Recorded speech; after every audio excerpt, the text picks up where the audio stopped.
ان الحمد لله نحمده ونستعينه ونستغفره ونعوذ بالله من شرور انفسنا ومن سيئات اعمالنا من يهده الله فلا مضل له ومن يضلله فلا هادي له واشهد ان لا اله الا الله وحده لا شريك له واشهد ان محمدا عبده ورسوله اما بعد فان خير الحديث كتاب الله وخير الهدي هدي محمد صلى الله عليه وسلم وشر الأمور محدثاتها وكل محدثة بدعة وكل بدعة ضلالة وكل ضلالة في النار. أعوذ بالله السميع العليم من الشيطان الرجيم من همزه ونفخه ونفثه. بسم الله الرحمن الرحيم. رب اشرح لي صدري ويسر لي أمري واحلل عقدة من لساني يفقهوا قولي. بسم الله الرحمن الرحيم. ان الله وملائكته يصلون على النبي يا ايها الذين امنوا صلوا عليه وسلموا تسليما. اللهم صل على محمد وعلى ال محمد كما صليت على ابراهيم وعلى ال ابراهيم انك حميد مجيد. اللهم بارك على محمد وعلى ال محمد كما باركت على ابراهيم وعلى ال ابراهيم انك حميد مجيد. الحمدللہ آج یکم مارچ 2014 کو ہفتے کے دن قرآن کلاس نمبر 124 میں ہم سورۃ الاعراف کی آیت نمبر 200 سے لے کر 202 تک کے کانٹیکسٹ میں اپنے اسی موضوع کو آگے لے کر چلیں گے جس پہ ہم نے پچھلے ہفتے تقریباً 80 منٹ گفتگو کی تھی، اور ہماری وہ ویڈیو بک مسئلہ نمبر 83A کے نام سے اہل سنت پاک.com پر اپلوڈ ہو چکی ہے، ہمارے یوٹیوب کے چینل 720085 کے تھرو، اور اسی طریقے سے یوٹیوب پہ چینل ہے انجینئر محمد علی مرزا، اور tune.pk پہ بھی انجینئر محمد علی مرزا کے نام کا چینل موجود ہے، اس کے تھرو ہم نے یہ گفتگو اپلوڈ کی ہے، اور اس کا عنوان تھا مسئلہ نمبر 83A، شیطانی وسوسوں کا علاج قرآن و سنت کی روشنی میں۔ آج انشاءاللہ تعالیٰ اسی گفتگو کا دوسرا حصہ ڈسکس ہوگا، اور اس پرٹیکولر گفتگو میں انشاءاللہ تعالیٰ ہم آج کے دور کے ایک لیڈنگ ایتھیسٹ رچرڈ ڈاؤکنس کی جو کتاب ہے دا گاڈ ڈیلوژن، اس کا انشاءاللہ تعالیٰ کریٹیکل انالیسز کریں گے، اور ہماری یہ ویڈیو بک پھر انشاءاللہ تعالیٰ قیامت تک کے لیے ایک ایسٹ تیار ہو جائے گا اللہ کے فضل سے، اور یہ اپلوڈ ہوگا مسئلہ نمبر 83B کے نام سے، اور اس کا عنوان ہوگا Who created God? A critical analysis of modern satanic traps. یعنی اردو میں ترجمہ اس کا کر لیں، اللہ کو کس نے پیدا کیا، جدید شیطانی وسوسوں کا تحقیقی جائزہ۔ اور بھائیو، اللہ تعالیٰ کی طرف سے یہ کرامت ہوئی کہ آج سے ایگزیکٹ 5 سال پہلے، آج ہی کے دن یعنی 1 مارچ 2009 کو، آج 1 مارچ 2014 ہے، میں نے وہ لیکچر دیا تھا جو ہزاروں مسلمانوں کی ہدایت کا سبب بنا الحمدللہ، جو ہماری ویب سائٹ پہ مسئلہ نمبر 60 کے نام سے اپلوڈ ہے، Who is Allah in the light of latest scientific facts؟ اللہ کون ہے جدید سائنسی حقائق کی روشنی میں۔ یہ لیکچر تقریباً 72 منٹ کی گفتگو تھی جو 1 مارچ 2009 کو ہوئی، اور آج 1 مارچ 2014 کو اسی کا ایڈوانس ورژن ہے انشاءاللہ۔ اور وہ جو لیکچر ہے Who is Allah، اس میں میں نے جو امریکن چینلز ہیں، نیشنل جغرافک اور ڈسکوری چینلز، ان سے حاصل کیے ہوئے مواد کی روشنی میں اللہ تبارک و تعالیٰ کا تعارف کروایا تھا۔ اس کے علاوہ 2 اور لیکچرز ہیں جو آج کی گفتگو کے ساتھ کمپلیمنٹری ہیں، بڑے اہم لیکچرز۔ مسئلہ نمبر 59، منکرین خدا کو دلائل کے ذریعے دعوت، اور اس میں نے سورت نمبر جو 50 ہے قرآن کی، سورہ قاف، پارہ نمبر 26 کے اندر اس کا مکمل ترجمہ اور تشریح تقریباً 55 منٹ میں بیان کیے تھے، اور یہ بات ہے 26 اگست 2011 کی. اور تیسرا اہم ترین لیکچر جو ہے، بہت اہم لیکچر، وہ مسئلہ نمبر 64 کے نام سے اپلوڈ ہے، قرآن اور انسان کی ہدایت کے 5 بنیادی سٹیپ. یعنی اگر کسی انسان تک وحی کی دعوت نہ بھی پہنچی ہو تب بھی وہ اللہ تعالیٰ تک پہنچ سکتا ہے. اور یہ لیکچر ہوا تھا سورہ آل عمران کے آخری رکوع کی روشنی میں. 17 اگست 2012 کو 66 منٹس کی یہ گفتگو ہے. تو یہ 3 لیکچرز آج کی گفتگو کے ساتھ کمپلیمنٹری ہیں، اس لیے میں نے ان کا تعارف کروا دیا. بھائیو، الحمدللہ میں خود بھی ایک پروفیشنل کوالیفائڈ انجینئر ہوں اور سائنس کا اسٹوڈنٹ ہوں. لہٰذا آج کی گفتگو کے حوالے سے اینڈ میں کسی کو کوئی سوال کرنا ہو تو وہ کر سکتا ہے. انشاءاللہ کسی پہ فتویٰ نہیں لگے گا. ہر شخص کو یہ حق حاصل ہے کہ وہ دلائل کی روشنی میں عقیدے کو بھی کوسچن کر سکتا ہے، لیکن گفتگو کے دوران کسی کو سوال کرنے کی اجازت نہیں، ورنہ ہماری گفتگو کا ڈیکورم خراب ہو جائے گا. اور بعد میں بھی اگر کسی نے ای میل پر رابطہ کرنا ہو تو میرا ای میل ایڈریس ہے mirza_95@yahoo.com، جس پہ الحمدللہ میں روزانہ درجنوں اور بسا اوقات سینکڑوں ای میلز کے جواب دیتا ہوں. اور اللہ تعالیٰ کا شکر ادا کرتا ہوں اس بات پر کہ اللہ تعالیٰ نے الیکٹرانک دعوت کرنے کی توفیق دی ہے، جو آج کے دور کی ریکوائرمنٹ ہے، ای دعوت. بھائیو، آج کی گفتگو کی ڈیٹیل میں جانے سے پہلے میں کچھ تمہیدی باتیں عرض کروں گا جو بہت ضروری ہیں. اور جب میں نے یہ لیکچر تیار کیا تو وہ تمہیدی تقریباً 1.25 گھنٹے کی بن رہی تھی. تو پھر میں نے یہ پورا لیکچر جو ہے اس کو اکیلے بیٹھ کے پورا ریوائز کر کے جو اس میں سے جو کریٹیکل چیز تھی 10-12 منٹ کی تمہید، اس کو پھر میں نے نکال لیا تاکہ ہماری یہ گفتگو تقریباً 1.5 گھنٹے کے اندر مکمل ہو جائے انشاءاللہ تعالی. تو ہماری جو گفتگو ہے تمہیدی، وہ انشاءاللہ تعالی 2 علمی پوائنٹس کی شکل میں ڈسکس کروں گا. علمی پوائنٹ نمبر 1 یہ ہے بھائیو کہ انسان کے پاس اللہ تعالیٰ کی دی ہوئی نعمتوں میں سے سب سے بڑی نعمت انسان کی عقل ہے، انٹلیکٹ. اور میں نے پہلے بھی کئی دفعہ بتایا کہ اب جدید میڈیکل سائنس اس بات کی تصدیق کر چکی ہے کہ دماغ بھی سوچتا ہے اور دل بھی سوچتا ہے، لہذا دونوں چیزوں کو آپ ملا کر عقل کہہ لیں. حتیٰ کہ سب سے بڑا حق یعنی اللہ اور اس کے رسولوں پر ایمان لانا عز وجل و علیہم الصلاۃ والسلام، یہ بھی اسی عقل کی بدولت ممکن ہے. اسی لیے اللہ تعالیٰ نے تورات اور انجیل کے اندر یعنی اولڈ ٹیسٹیمنٹ اور نیو ٹیسٹیمنٹ میں بھی، اور اس فائنل ٹیسٹیمنٹ یعنی قرآن حکیم کے اندر بھی وہی 10 کمانڈمنٹس ارشاد فرمائی ہیں جو تورات اور انجیل کے اندر موجود تھیں. اور قرآنک ورژن ان کا سورہ بنی اسرائیل کی آیت نمبر 22 سے لے کر 39 تک ہے، 17 آیات میں. اور اس میں جو 9th کمانڈ آئی ہے سورہ بنی اسرائیل آیت نمبر 36، بسم اللہ الرحمن الرحیم، وَلَا تَقْفُ مَا لَيْسَ لَكَ بِهِ عِلْمٌ إِنَّ السَّمْعَ وَالْبَصَرَ وَالْفُؤَادَ كُلُّ أُولَٰئِكَ كَانَ عَنْهُ مَسْئُولًا. اے انسان، کسی چیز کی پیروی اس وقت تک مت کر جب تک کہ تجھے اس چیز کے بارے میں ڈیفینیٹ علم حاصل نہ ہو جائے. بے شک کان، آنکھیں اور عقل، اپروپریٹ ٹرانسلیشن فواد کی ہے عقل. فعید کہتے ہیں عربی میں بھجیا کو، فائدے والی چیز کو، ایکسٹریکٹ کی گئی چیز. ان 3 اعضاء کے بارے میں تجھ سے پوچھا جائے گا کہ تو نے ان 3 اعضاء کو استعمال کر کے حق بات حاصل کرنے کی کوشش کیوں نہیں کی.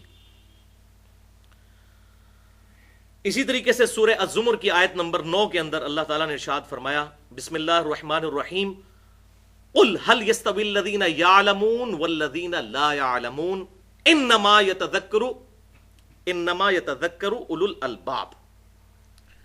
اے محبوب صلی اللہ علیہ وسلم فرما دیجئے کہ علم والے اور بغیر علم والے برابر نہیں ہو سکتے، اور نصیحت تو قبول نہیں کرتے مگر عقل والے، اولو الالباب. اور اس کے برعکس جو لوگ اپنی عقل کو استعمال نہیں کرتے، اپنے کانوں کو استعمال نہیں کرتے، اپنی آنکھوں کو استعمال نہیں کرتے، اللہ تعالیٰ نے ان کے ایک ایک عضو کا ذکر کر کے آخر میں گاڑا فتویٰ لگایا ہے. جو لوگ کان استعمال نہیں کرتے، آنکھیں استعمال نہیں کرتے، عقل استعمال نہیں کرتے، سورۃ الاعراف کی آیت نمبر 179 میں اللہ تعالیٰ نے ان پر گاڑا فتویٰ لگایا، اولئک کالانعام بل ہم اضل. یہ لوگ تو جانوروں کی مانند ہیں مگر بلکہ اس سے بھی بڑھ کر. اولئک کالانعام بل ہم اضل. یہ لوگ جانوروں کی مانند ہیں بلکہ اس سے بھی بڑھ کر. والعیاذ باللہ. تو بھائیو، قرآن حکیم نے توہمات کو ریجیکٹ کر کے ڈیفینیٹ علم کے اوپر عقائد اور نظریات رکھنے کی ترغیب دلائی. حتیٰ کہ اس کا کلائمیکس ہے سورۃ الملک کی آیت نمبر 10. وَقَالُوا لَوْ كُنَّا نَسْمَعُ أَوْ نَعْقِلُ مَا كُنَّا فِي أَصْحَابِ السَّعِيرِ. دوزخی جب دوزخ میں پہنچیں گے تو کہیں گے کاش ہم نے دنیا میں عقل استعمال کی ہوتی اور کانوں سے بات غور سے سن لی ہوتی تو آج ہم دوزخ میں نہ ہوتے. اور اس پر اللہ تعالیٰ کا ڈیوائن اوپینین آئے گا، فَاعْتَرَفُوا بِذَنبِهِمْ فَسُحْقًا لِأَصْحَابِ السَّعِيرِ. انہوں نے اپنے اصلی جرم کا اعتراف کر لیا، پس پھٹکار ہو ان اصحاب السعیر کے اوپر، دوزخ والوں کے اوپر. اب جرم ماننے کا فائدہ کوئی نہیں. اور بھائیوں، رسولوں کا مقدمہ ہی اسی بات پر قائم ہے کہ انسان نے اپنی عقل کو، اپنے کانوں کو، اپنی آنکھوں کو استعمال کر کے خود گمراہی سے بچ کر حق کا راستہ اختیار کرنا ہے. سورہ الدہر میں اللہ تعالیٰ نے ارشاد فرمایا، اِنَّا هَدَيْنَاهُ السَّبِيلَ إِمَّا شَاكِرًا وَإِمَّا كَفُورًا. ہم نے تو ہدایت کا راستہ واضح کر دیا ہے، چاہو تو اسے اختیار کر لو، چاہو تو انکار کر دو. یہ من چلے کا سودا ہے، لیکن انجام پھر مختلف ہوگا. انکار کرنے والوں کا انجام پھر اللہ کا غضب، اور ماننے والوں کا انجام جو ہے وہ اللہ تعالیٰ کی رحمت کا مقام جنت. تو اللہ تعالیٰ نے انسان کو یہ جو آزاد دیے، ان کی وجہ سے اکاؤنٹیبل ٹھہرا لیا ہے کہ انسان نے خود ہدایت کا راستہ اختیار کرنا ہے، نہ کہ ڈیسٹنی کا بہانہ بنانا ہے کہ میری تقدیر میں یہ لکھا تھا، میری قسمت میں یہ لکھا تھا. اگر اس طرح کی یہ تمام معاملات جو اللہ تعالیٰ نے حکمیہ ہمیں ارشاد فرمائے ہیں انہیں تقدیر پر چھوڑ دیا جائے، پھر تو رسولوں کا مقدمہ ہی ختم ہو جائے گا. رسولوں کا دنیا میں آنے کا مقصد ہی یہی ہے کہ ہمیں اس بات پہ جھنجھوڑیں کہ ہم اپنی عقل کو، اپنی آنکھوں کو، کانوں کو استعمال کریں. ادروائز اگر اللہ تعالیٰ نے زبردستی کسی کی ڈیسٹنی میں دوزخ یا جنت لکھی ہوئی ہے، پھر تو رسولوں کی ضرورت ہی کوئی نہیں، کتابوں کی بھی ضرورت کوئی نہیں ہے. تو ان کتابوں کا مقدمہ اور رسولوں کا مقدمہ اسی بات پر قائم ہے کہ ہم نے اپنا انٹلیکٹ استعمال کرنا ہے. علمی پوائنٹ نمبر 2. بھائیو، قرآن حکیم صرف 2 علوم کو مانتا ہے. ایک ریویلڈ نالج جو وحی کا علم ہے، اور دوسرا ایکوائرڈ نالج، سائنس کا علم، ڈیفینیٹ سائنس کا علم جو مشاہدات اور تجربات کے بعد اسٹیبلش ہو جائے. ہائپوتھیسز یا تھیوریز کی بات نہیں. اور سائنس کی ہم ڈیفینیشن کیا کرتے ہیں؟ The knowledge obtained through observations and experiments is known as science. مشاہدات اور تجربات کے ذریعے حاصل کیا گیا علم سائنس کہلاتا ہے. تو قرآن صرف 2 علوم کو مانتا ہے، ریویلڈ نالج وحی کا علم یا ایکوائرڈ نالج سائنس کا علم. تیسرے کسی علم کو قرآن نہیں مانتا. اس پہ میں نے تقریباً 35 منٹ کی گفتگو کی ہے، مسئلہ نمبر 39 کے نام سے اہل سنت پاک.com پر. علم وحی اور علم سائنس کی اہمیت اور ان کا دائرہ کار. آج محل نہیں کہ میں اس کی ڈیٹیل میں جاؤں، بس مختصراً یہ بات عرض کر دوں کہ بھائیو، ہم نے مشاہدات اور تجربات کے ذریعے یہ بات ڈیفینیٹلی علم کے ساتھ حاصل کی ہے کہ پیٹرول جو ہے یہ آگ کو بھڑکا دیتا ہے. اب یہ پیٹرول کی جو کوالٹی ہے یہ بالکل اسی طریقے سے ڈیفینیٹ ہے جس طرح کے کتاب و سنت کا علم ڈیفینیٹ ہے، کیونکہ یہ اللہ تبارک و تعالیٰ کا فزیکل فینومینا آف نیچر ہے. اللہ تعالیٰ اس کا پابند نہیں ہے، لیکن جو اللہ نے قوانین بنائے وہ تو بڑے محکم ہیں. پوری سائنس کی بنیاد ہی ان محکم قوانین کے اوپر ہے. اگر یہ قوانین روزانہ ٹوٹنے شروع ہو جائیں تو کوئی بھی سائنٹیفک ڈسکوریز کی بنیاد کے اوپر ہم کوئی بھی چیز، کوئی مشین نہیں بنا سکتے. اگر فرکشن ختم ہو جائے تو ہماری گاڑیاں جو ہے روڈ پہ نہیں چل سکتی. تو یہ ڈیفینیٹ محکم لا ہے. آگ ایک ہی دفعہ ٹھنڈی ہوئی ہے ابراہیم علیہ السلام کے لیے، روزانہ تو نہیں ٹھنڈی ہوتی. اور سمندر بھی ایک دفعہ ہی پھٹا ہے موسیٰ علیہ السلام کے لیے، روزانہ تو پھٹتا ہی نہیں ہے، ورنہ تو یہ سارے کے سارے معاملات چل نہیں سکتے. تو یہ اللہ تعالیٰ کے بڑے مضبوط اور محکم قوانین ہیں، اور اتنے محکم قوانین ہیں کہ اللہ تبارک و تعالیٰ کے پیغمبر سیدنا ابراہیم علیہ السلام نے اس کافر بادشاہ کے دربار میں اللہ تعالیٰ کی وحدانیت کی جو دلیل پیش کی تھی سورۃ البقرہ کی آیت نمبر 258 میں، وہ ایک فزیکل فینومینا آف نیچر تھا کہ میرا رب وہ ہے جو مشرق سے سورج کو نکالتا ہے، اگر تو رب ہونے کا دعویٰ کرتا ہے تو مغرب سے نکال کے بتا. یہ ڈیفینیٹ لا ہے، فزیکل فینومینا آف نیچر. اللہ تعالیٰ اس کا پابند نہیں، لیکن اس نے قانون تو بنایا، تو اس پر وہ کافر خاموش ہو گیا. میرا رب وہ ہے جو مشرق سے سورج نکالتا ہے. یہ ود رسپیکٹ ٹو زمین ہے. بعض کفار اس کے اوپر بھی اعتراض کرتے ہیں جی سورج تو نکلتا ہی کوئی نہیں ہے. تو ود رسپیکٹ ٹو زمین، تو بھائیوں یہی کفار جب اپنی اخبار کے اوپر روزانہ ٹائمنگ دیتے ہیں تو کیا دیتے ہیں؟ سن رائز اور سن سیٹ. تو اس وقت اگر ہم ان کا مذاق اڑانا شروع کرتے ہیں کہ بھئی سن تو رائز کرتا ہی نہیں نہ سیٹ ہوتا ہے، تو کہیں گے نہیں نہیں یہ تو زمین کے ریفرنس ہے. تو بھائی یہ بھی زمین کے ریفرنس سے بات ہو رہی ہے، ریلیٹو ٹو زمین، ورنہ سورج تو غروب ہوتا ہی نہیں ہے. وہ تو زمین کی جو گردش ہے اس کی وجہ سے سارے معاملات چلتے ہیں. وہ مسئلہ نمبر 60 جو ہے ہو از اللہ، ان میں نے ڈیٹیل سے بتایا اس لیکچر کے اندر. بہرحال جو ایسی بات ہو جس پہ دونوں علوم متفق ہو جائیں، ریویلڈ نالج بھی اور ایکوائرڈ نالج بھی، تو وہ نور علی نور ہے. اس کے برعکس جو شے ریویلڈ نالج سے بھی ثابت نہ ہو اور ایکوائرڈ نالج سے بھی ثابت نہ ہو تو قرآن اس کو حق نہیں مانتا، اسلام اس کو حق نہیں مانتا. مثال کے طور پر ہمارے پڑوسی ملک کے اندر تقریباً 90 کروڑ ہندوؤں کا یہ عقیدہ ہے کہ زلزلہ اس لیے آتا ہے کہ ایک گائے ہے، اس نے ایک سینگ کے اوپر زمین کو اٹھا رکھا ہے، جب وہ تھک جاتی ہے تو دوسرے سینگ پہ اٹھاتی ہے، تو بس اسی کے ہلنے کی وجہ سے زلزلہ آتا ہے. اب اس کی دلیل نہ تو ریویلڈ نالج میں موجود ہے اور نہ ایکوائرڈ نالج میں. ہاں ہمیں ایکوائرڈ نالج میں جیولوجی کی فیلڈ کے لوگ جیولوجسٹ بتاتے ہیں کہ ٹیکٹونک پلیٹس کے ڈسٹربنس کی وجہ سے زلزلے آتے ہیں.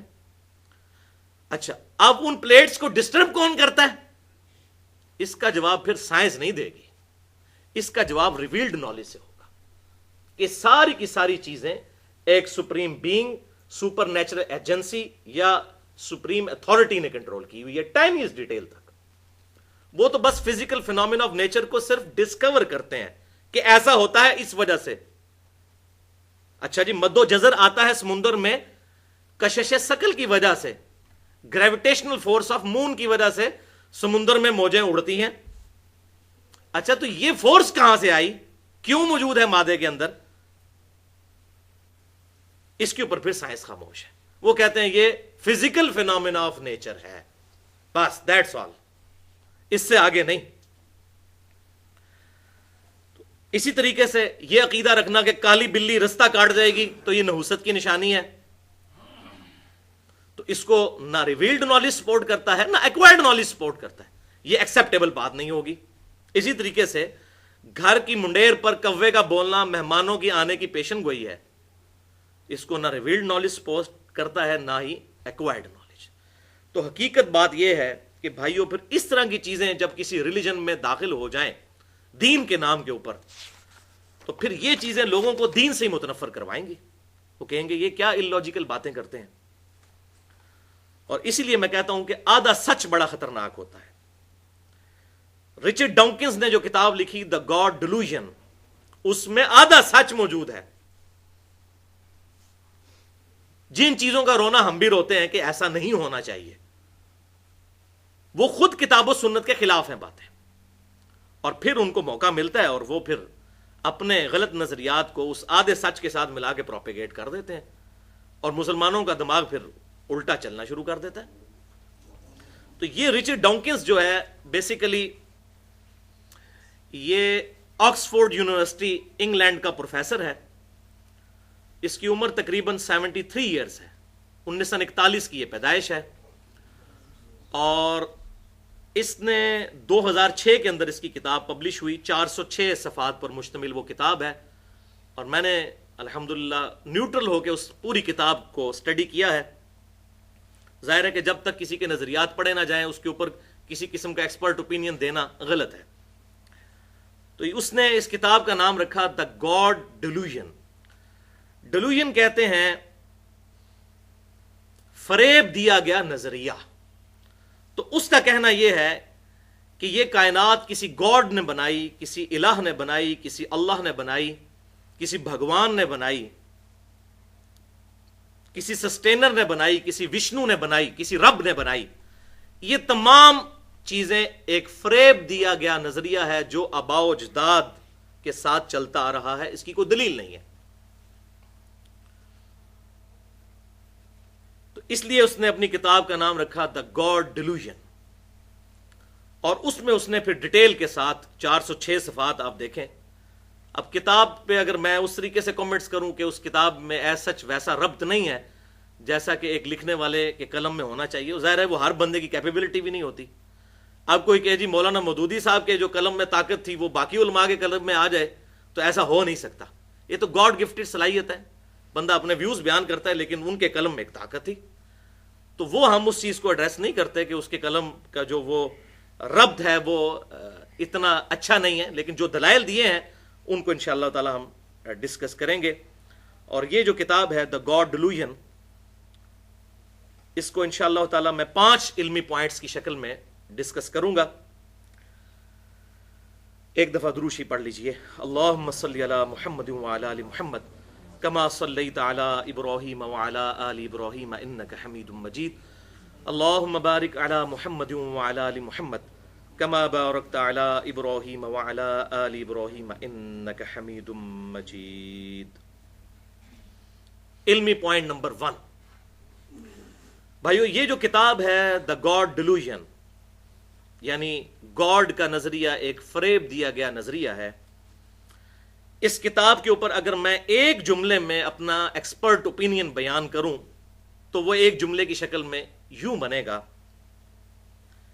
کہ یہ کتاب جو ہے revenge of baseless and non scientific thoughts and beliefs of Christianity.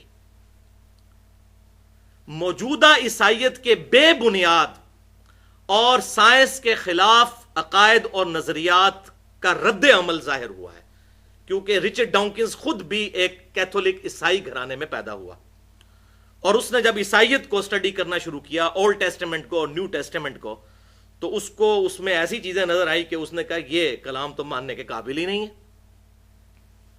پھر اس نے واقعی پھر اس اعتبار سے تو ڈیلوژن کا لفظ صحیح استعمال کیا. جو کچھ اس کے اندر خدا کا کانسیپٹ پیش کیا گیا ہے اور بگاڑ کے چیزیں, جو ظاہر ہے کہ تورات اور انجیل اس وقت ٹیمپرڈ فارم میں ہمارے پاس موجود ہے, اصلی حالت میں تو موجود نہیں ہے. اور جب تحریف شدہ چیز ہے تو اس کے اندر ظاہر ہے کہ سائنٹیفک ایررز بھی ہوں گے. مثلا اولڈ ٹیسٹمنٹ میں یہ بات لکھی ہوئی ہے, میں پورے ریفرنسز دوں گا تو ٹائم زیادہ لگے گا, کہ زمین چوکور ہے, جبکہ آج ڈیفینیٹ علم سائنس کے ذریعے ہمیں یہ بات پتہ چل چکی ہے, فزیکلی دیکھ لیا ہے لوگوں نے. یہ جتنے بھی اجرام میں فلکی ہیں, جتنے بھی سیارے ہیں جو ہمیں نظر آتے ہیں, جیسے سورج چاند, یہ گول ہیں. قرآن ایسی غلطی نہیں کرتا, اس لیے کہ یہ ٹیمپرڈ فارم میں نہیں ہے. قرآن پاک میں اللہ تعالیٰ نے سورہ النازعات میں سورت نمبر 79 اور آیت نمبر 30 میں ارشاد فرمایا وَالْأَرْضَ بَعْدَ ذَلِكَ ضَحَاهَا, ہم نے زمین کو اس کے بعد ایگ شیپ میں بنایا, اور یہ ایگ پرٹیکولر شتر مرغ کا انڈا جو الپٹیکل شیپ میں ہوتا ہے. قرآن یہ سائنٹیفک غلطی نہیں کرتا, اس لیے کہ یہ ٹیمپرڈ فارم میں نہیں ہے. اور ظاہر ہے کہ یہ کائنات اللہ کا فعل ہے اور قرآن اللہ کا قول ہے. اللہ کے قول اور فعل میں تضاد نہیں ہو سکتا. یہ اسی کی کتاب ہے جس نے کائنات بنائی, یہ پوری کائنات اس کا فعل ہے اور یہ کتاب اس کا قول ہے. قول اور فعل میں تضاد اللہ کے نہیں ہو سکتا. اور بھائیو, یہ جو سائنٹیفک ایررز بیسیکلی کرسچینٹی کی کتابوں میں موجود ہیں, یا جیوز کی کتابوں میں, جوڈائزم میں, انہی چیزوں سے متنفر ہو کر پھر لوگ تیزی کے ساتھ اسلام کی طرف آئے جب قرآن کو انہوں نے اسٹڈی کیا. اور 11 ستمبر 2001 کے ٹوئنز ٹاور کے اٹیک کے بعد 9 مہینے کے اندر 34,000 امریکنز نے اسلام قبول کیا، امریکنز پلس یورپین سارے ملا کے. اور 2007 میں جب پاکستان ہمارے ملک میں کلنٹن آیا تو اس نے جیو کو انٹرویو دیتے ہوئے آن ایئر یہ بات بالکل کی، لائیو میں نے خود سنی کہ اسلام از دا فاسٹسٹ گروئنگ ریلیجن ان امریکہ. امریکہ میں سب سے تیزی سے پھیلنے والا دین اسلام ہے، اور ہمارے کریکٹر کی وجہ سے نہیں، اس کتاب کی وجہ سے. بخاری اور مسلم کی متفق علیہ حدیث ہے کہ تمام انبیاء پر ایمان لانے والے لوگوں کی تعداد ڈیپینڈ کرتی ہے اس نبی کو دیے گئے معجزے پر، اور میرا معجزہ ہے وہی کا معجزہ. میں اللہ سے امید کرتا ہوں کہ سب سے زیادہ ایمان لانے والے لوگوں کی تعداد قیامت والے دن میرے ماننے والوں کی تعداد ہوگی. اور بخاری اور مسلم کی متفق علیہ حدیث ہے کہ جنتیوں کا نصف میری امت سے ہوں گے اس معجزے کی وجہ سے. آج عیسیٰ علیہ السلام کے جو معجزات ہیں ان کو ہم پریکٹیکلی ثابت تو نہیں کر سکتے، لیکن ہم نے جس معجزے کی بنیاد پر دعوی نبوت کیا ہے آپ صلی اللہ علیہ وسلم کے حق میں، وہ یہ کتاب ہے. اس کو کوئی بندہ بھی چیک کر سکتا ہے. آج سائنس اپنے عروج پہ ہے، چیک کرے، کوئی ایک آیت بھی اسٹیبلش سائنس کے خلاف دکھا دے. لیکن یہ اتنا بڑا دعویٰ نہ تو جیوز کر سکتے ہیں نہ کرسچنز کر سکتے ہیں. ان کا تو پول پھر رچرڈ ڈاؤکنز نے اس کتاب میں دا گاڈ ڈیلوژن میں کھول دیا، اور میں وہ آپ کو بتا دیتا ہوں. اور یہ ہے سب سے بڑا ایشو، انتہائی غیر اخلاقی واقعات، شرمناک واقعات. مثلا اولڈ ٹیسٹیمنٹ جس کو جیوز بھی مانتے ہیں، کرسچنز بھی مانتے ہیں، تورات کو، اور ساتھ صحائف ہیں مختلف انبیاء کے، دانیال علیہ السلام کا، سموئیل نبی کا، باقی انبیاء کے. اس میں اولڈ ٹیسٹیمنٹ میں باب 19 آیات 29 سے لے کر 38 تک، ان آیات کے اندر میں نے یہ خود پڑھی ہے، میں زبانی کلامی بات نہیں کر رہا ہوں، میرے پاس نوٹس بنے ہوئے ہیں، میرے پاس original Old Testament Kings James Version موجود ہے. یہ حوالہ میں نے دے دیا. ان آیات کے اندر پوری ایک سٹوری لکھی ہے کہ لوط علیہ السلام کی جب قوم ہلاک کی گئی تو صرف 2 بیٹیاں بچ گئیں. یہ بات تو ٹھیک ہے، جو ایمان لے کر آئی، باقی سب ہلاک ہوئے. تو ان بیٹیوں نے آپس میں مشورہ کیا کہ اب روئے ارض پہ کوئی مرد نہیں بچا، حالانکہ اس ایریے میں مرد نہیں تھا، باقی پوری دنیا میں تو موجود تھے. ابراہیم علیہ السلام موجود تھے ایک ہی زمانے میں. لہٰذا اب ہمارے باپ کی نسل اسی صورت آگے چل سکتی ہے کہ ہم اپنے باپ کو شراب پلا کر اور اس کے ساتھ بدکاری کریں، بولے اعوذ باللہ تعالی. اور وہ یہاں تک اولڈ ٹیسٹیمنٹ میں لکھا ہے کہ ان بیٹیوں نے پھر لوط علیہ السلام یعنی اپنے باپ کے ساتھ بدکاری کی، اور وہاں سے پھر نسل آگے چلی. یہ جناب بنی اسرائیل کی نسل چل رہی ہے آگے، بولے اعوذ باللہ تعالی. اسی طریقے سے اولڈ ٹیسٹیمنٹ میں ہی سموئیل 2 باب 11 آیات 2 سے لے کر 6 تک سیدنا داؤد علیہ السلام کا واقعہ لکھا ہوا ہے کہ وہ اپنے ایک سولجر، اپنے ایک صحابی، اوریا اس کا نام تھا، اس کی بیوی پر عاشق ہو گئے. اس کو انہوں نے نہاتے ہوئے اس کا ننگا جسم دیکھ لیا، اور پھر اپنے اس فوجی کو جنگ کے اندر آگے بھیج کر قتل کروا دیا. اور جب وہ قتل ہو گیا تو اس کی عورت کے ساتھ خود شادی کر لی. بولے اعوذ باللہ تعالی. بس استغفر اللہ تو آپ پڑھ رہے ہیں، لیکن یہی کچھ ہماری کتابوں میں بھی لکھا ہوا ہے. تو دا گاڈ ڈیلوژن تو پھر رچرڈ ڈاؤکنز لکھے گا نا. یہ سیم واقعات، یہ داؤد علیہ السلام کا واقعہ کشف المحجوب میں لکھا ہوا ہے، صحب اور سگر کے چیپٹر کے اندر. اور اس سے بھی ایک سٹیپ آگے بڑھ کے اسی کتاب صحب اور سگر کے اندر ہمارے نبی صلی اللہ علیہ وسلم کا بھی سکینڈل بنا کے لکھا ہوا ہے، بولے اعوذ باللہ تعالی. زید بن حارثہ کی بیوی کے بارے میں، اس پہ میں نے پورا لیکچر دیا ہے، مسئلہ نمبر 71B، انڈیا اور پاکستان کے علماء اور بزرگوں کی 19 گستاخانہ عبارات کا تحقیقی جائزہ. جسے شوق ہو تو وہ اس میں سن سکتا ہے. اور اسی طرح کی باتیں تفسیر تبری میں، تفسیر ابن کثیر کے اندر بھی موجود ہیں. اسی لیے تو ہم کہتے ہیں کتابوں میں ہونا کافی نہیں ہے. ابن کثیر اور تبری کیوں نہیں مجرم؟ انہوں نے ان سے رزلٹ کوئی نہیں نکالے. کشف المحجوب کا آتھر کیوں مجرم ہے؟ اس نے ان واقعات سے رزلٹ نکالے ہیں، انہوں نے جسٹ نقل کی ہیں. نقل کرنا اور چیز ہوتا ہے، رزلٹ نکالنا اور چیز ہوتا ہے. اس کی سند کو پرکھا جا سکتا ہے. نقل کیا بھئی یہ روایت آئی ہے، سند پرکھ لی جائے. اور سند تو ظاہر ہے وہ متصل ہے نہیں ہے، من گھڑت ہے. میں نے پورا ایک لیکچر دیا ہے مسئلہ نمبر 36 کے نام سے، ضعیف الاسناد اور من گھڑت احادیث کے فتنے کا تحقیقی جائزہ. تقریباً 1 گھنٹہ اور 25 منٹ کی گفتگو ہے، اس میں یہی تو رونا رویا ہے. البتہ الحمدللہ یہ بات ماننے والی ہے کہ اس کتاب قرآن میں ایسی کوئی بات موجود نہیں ہے کہ جسے ڈیفینڈ کرنا ہمارے لیے مشکل ہو جائے. احادیث کی کتابوں میں ہے، پھر وہ صحیح اور ضعیف کا چکر کرنا پڑے گا. ادروائز جو لوگ کہتے ہیں جی حدیث تو حدیث ہوتی ہے، چاہے اصلی ہو یا جعلی، ڈگری تو ڈگری ہوتی ہے چاہے اصلی ہو یا جعلی، تو وہ تو پھر مقابلہ نہیں کر سکتے، پھر وہ تو دا گاڈ ڈیلوژن ہی لکھی جائے گی پھر. ہاں الحمدللہ، اسی لیے میں بار بار کہتا ہوں ہماری ٹیکسٹ بک جو ہے یہ قرآن ہے، حدیث ہماری ریفرنس بک ہے. ایک انسانی کوشش ہے، اس میں غلطی بھی لگ سکتی ہے، اسی لیے صحیح اور ضعیف کا فرق. صحیح مسلم کی پہلی حدیث ہی یہی ہے، اور بخاری میں بھی موجود ہے، جس شخص نے میری طرف کوئی جھوٹی بات منسوب کی وہ اپنا مقام دوزخ میں دیکھ لے. لیکن کوئی ضعیف روایت بھی آپ کو نہیں ملے گی جس میں یہ آئے کہ جس نے جھوٹی آیت بیان کی وہ اپنا مقام دوزخ میں دیکھ لے، کیونکہ آپ صلی اللہ علیہ وسلم کو یہ بات بتائی گئی تھی، انا نحن نزلنا الذکر وانا لہ لحافظون، سورۃ الحجر کے اندر موجود ہے. اس الذکر یاد دہانی کو ہم نے نازل کیا، ہم اس کی حفاظت کرنے والے ہیں. اس کی باللفظ حفاظت ہے، حدیث بالمفہوم حفاظت ہے، اور اس میں ظاہر جعلی روایتیں بھی ہماری کتابوں میں موجود ہیں، اسی لیے یہ اسماء و رجال کا علم ڈیولپ کیا گیا. تو یہ رچرڈ ڈاکنز کا جو اعتراض ہے یہ کافی حد تک درست ہے. لیکن افسوس کی بات یہ ہے کہ پوری کتاب دا گاڈ ڈیلوژن میں اس نے قرآن کی ایک آیت بھی کوٹ نہیں کی.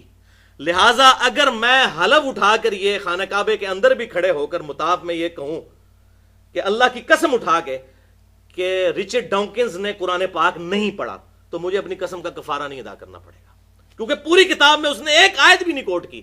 اتنے واقعات اولڈ ٹیسٹمنٹ نیو ٹیسٹمنٹ سے کوٹ کیے، کوئی قرآن کا بھی ایک واقعہ ایسا نقل کیا جاتا، کوئی آیت نقل کی جاتی، کوئی اعتراض کیا جاتا، تو کتنا بڑا ظلم ہے کہ دنیا میں ایک اتنا بڑا ریلیجن ہے اور آپ اس کی کتابوں کو ڈسکس ہی نہ کریں اور صرف ماننے والوں کو دیکھیں.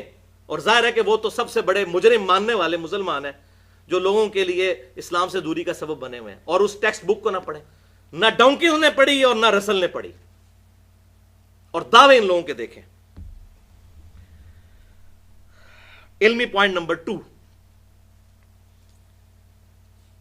اور وہ ہے بھائیو، رچرڈ ڈاکنز نے اعتراض کیا ہے پرٹیکولرلی جو مسخ شدہ پرورٹڈ قسم کی مذہبی نیچر ہوتی ہے. اب آپ خود سمجھ جائیں، یعنی کہ علماء کی کیٹیگری کو، کہ ان کا پورا زور گیٹ اپ کے اوپر ہوتا ہے لیکن اخلاقی اقدار ان کے بالکل نچلے درجے کے ہوتے ہیں. حقوق العباد کے معاملے میں یہ لوگ اتنے اچھے نہیں ہوتے، بس لوگوں کو گیٹ اپ کے اوپر زور دلواتے ہیں، اور جو مورل ویلیوز ہیں ریلیجن کی وہ پس پش ڈال دیتے ہیں. اب آپ لاکھ کہتے ہیں کہ جی ہماری کتاب میں لکھی ہے، وہ کہتے ہیں بھائی مسئلہ یہ ہے کہ کوئی درخت اپنے پھل سے پہچانا جاتا ہے، تو آپ جو مسلم ہونے کا دعویٰ کرتے ہو آپ تو پھل ہو نا اس اسلام کے درخت کے، تو ہم نے تو آپ کو ہی دیکھنا ہے نا. یہ گلے سڑے پھل دیکھیں گے تو درخت کے بارے میں تو یہ، اب ہم یہ تو نہیں ان کو کہہ سکتے یہ پھل جو ہیں وہ 1400 سال پہلے جا چکے ہیں. تو کتنا شرم کا مقام ہے. اور بلکہ یہ کتاب پڑھ کے تو یقین کریں مجھے اپنے بارے میں بھی بڑا خوف لاحق ہوا کہ ہم کہیں اسلام کے لیے ہرڈل تو نہیں بن گئے ہوئے. یعنی اگر ایک غیر مسلم ہمارے کریکٹر کو سٹڈی کرتا ہے وہ کیا سوچے گا. گندگی ڈالتے ہیں ہم لوگ اوپنلی سڑکوں کے اوپر، جہاں چاہیں گے چھلکا پھینک دیں گے. وہاں یہ لوگ نہیں کرتے، ایسے لوگوں کا خیال کرتے ہیں. اب یہ جو مورل ویلیوز اور اخلاقی اقدار ہیں بیسیکلی، اب ایک عام آدمی کو تو اس کے ساتھ غرض ہے آپ ماتھا گھسا دیں نمازیں پڑھ کے، اس سے مجھے تو کوئی فائدہ نہیں ہے. آپ کی اخلاقیات سے میں متاثر ہوں، برے اخلاق سے یا اچھے اخلاق سے، تب اس کا نفع یا نقصان مجھے پہنچے گا. اور اسی طریقے سے یہ جو مسخ شدہ جو مذہبی نیچر ہے، لوگوں پر کفر کے فتوے لگانا اور یہاں تک کہ قتل کر دیا جائے ان کو، ایک عام مسلمان کو جو کلمہ گو ہے، میں کہتا ہوں چاہے اس میں جتنی بھی مرضی بڑی خرابی پائی جاتی ہے، کسی انسان کی جان لینے کا حق اللہ تعالیٰ نے کسی کو نہیں دیا. سورۃ المائدہ میں اللہ تعالیٰ نے فرمایا کسی ایک انسان کو مارا پوری انسانیت کا قتل ہے یہ. اور ایک مسلمان اسلام کے نام پر دوسرے مسلمان کی جان لے لے، یہ کون سا اسلام ہے؟ اور ظلم کی انتہا ہے کہ اب پاکستان کے اندر 2014 میں ہم 1 مارچ کے دن بیٹھے ہوئے ہیں یہاں پہ، پولیو ٹیموں کے اوپر حملے ہو رہے ہیں. یہ کون سا اسلام ہے جبکہ ہم نے ڈیکیز کی سٹڈی کے بعد یہ بات لرن کر لی ہے کہ پولیو ایک ایسا مہلک مرض ہے کہ ویکسینیشن کے بغیر اس کا علاج نہیں ہے.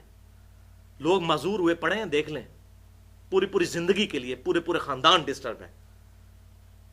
اور پھر جناب اب حتیٰ کہ امام کعبہ کو کانفرنس کروانی پڑی ہے. میں کل ٹی وی پہ دیکھ رہا تھا، اس نے فتویٰ دیا کہ جناب یہ پولیو ٹیموں پہ حملہ نہ کریں، پولیو کے قطرے پلانا کوئی غیر شرعی نہیں ہے. یعنی ان کا اسلام آپ دیکھیں کہاں پہ آ کے رکا ہوا ہے. ان سے پوچھیں کہ ایمانداری سے بتاؤ پچھلے سال میں کتنی نمازیں فجر کی آپ نے تکبیر اولیٰ سے پڑھی ہیں جو اسلام کی بنیاد ہے. اور اس طرح اسلام کا امیج غلط، پھر خودکش حملوں کے ذریعے عوام الناس کو نشانہ بنانا. ٹھیک ہے، اس میں یہ بات بھی صحیح ہے کہ امریکہ بھی اپنے مقاصد کی خاطر یہ کام کر رہا ہے، لیکن ہم بھی پاکستان میں بھائی رہتے ہیں، ہمیں بھی پتہ ہے اس وقت ہمارے ملک کے اندر کیا ہو رہا ہے. جتنا مرضی پردہ ڈالیں تو حقائق تو سارے کے سامنے. یہی معاملہ جو ہے کرسچینٹی کے اندر بھی رچرڈ ڈاؤکنز نے آبزرو کیا کہ کیتھولک اور پروٹیسٹنٹ وہاں پہ لڑتے ہیں ایک دوسرے کے خلاف قتل کے فتوے، جس طرح یہاں پر شیعہ سنی کی بنیاد پہ ایک دوسرے کو قتل کیا جا رہا ہے. ابھی میں وہ رپورٹ سن رہا تھا کہ یہ جو پاکستان کے طالبان ہیں ان کے 50% جو گروپس ہیں ان کے امیر لشکر جھنگوی کے ایکس بڑے بڑے مجاہدین ہیں. اور لشکر جھنگوی ہم سے کوئی بھولا ہوا ہے جو سوائے دیوبند کے دنیا کے ہر مسلمان کو کافر سمجھتے ہیں علی اعلان. تو جب یہ لوگ وہاں جائیں گے تو جا کے کیا اسلام پھیلائیں گے؟ اپنے مسئلے کی بات کریں گے نا. یہ ان کی ہسٹری ہے. جو ان کی ڈیمانڈ جائز ہے، میں اس ڈیمانڈ کے اوپر بات نہیں کرتا، وہ پوری نیشن کی ڈیمانڈ ہے. بات طریقے پہ ہو رہی ہے. اسی طریقے سے یہاں سے بھی اگر کوئی زیادتی کرتا ہے گورنمنٹ کی طرف سے یا فوج کی طرف سے اگر زیادتی ہوتی ہے ہم اس کو کنڈیم کرتے ہیں. مسئلہ یہ نہیں ہے، مسئلہ یہ ہے کہ اسلام کا امیج لوگوں تک کیا جا رہا ہے. تو شیعہ سنی فساد کی بنیاد کے اوپر قتل و غارت کیا جا رہا ہے. شکر ہے کہ رچرڈ ڈاؤکنز نے ایک مہربانی کی دا گاڈ ڈیلوژن میں. اس کو مہربانی اس لیے کرنی پڑی کہ اس کا اپنا نام بیچ میں آ رہا تھا کہ جب لوگوں نے اعتراض کیا کہ آپ کہتے ہیں جی ایتھیسٹ جو ہیں بڑے اخلاقی لوگ ہیں، تو دنیا میں 2 بڑے ایتھیسٹ جو ہیں انہوں نے تو لاکھوں نہیں کروڑوں لوگ قتل کیے ہیں. نمبر 1 ہٹلر اور دوسرا اسٹیلن. جرمنی اور رشیا، ان دونوں کے جرنل پیرلل میں جنگ عظیم دوم کے اندر جو کچھ ہوا. تو اس نے کہا کہ بھائی یہ 2 جو ہیں ہم ان کو کنڈیم کرتے ہیں، یہ سارے ایتھیسٹ کی ریپریزنٹیشن نہیں ہو سکتے.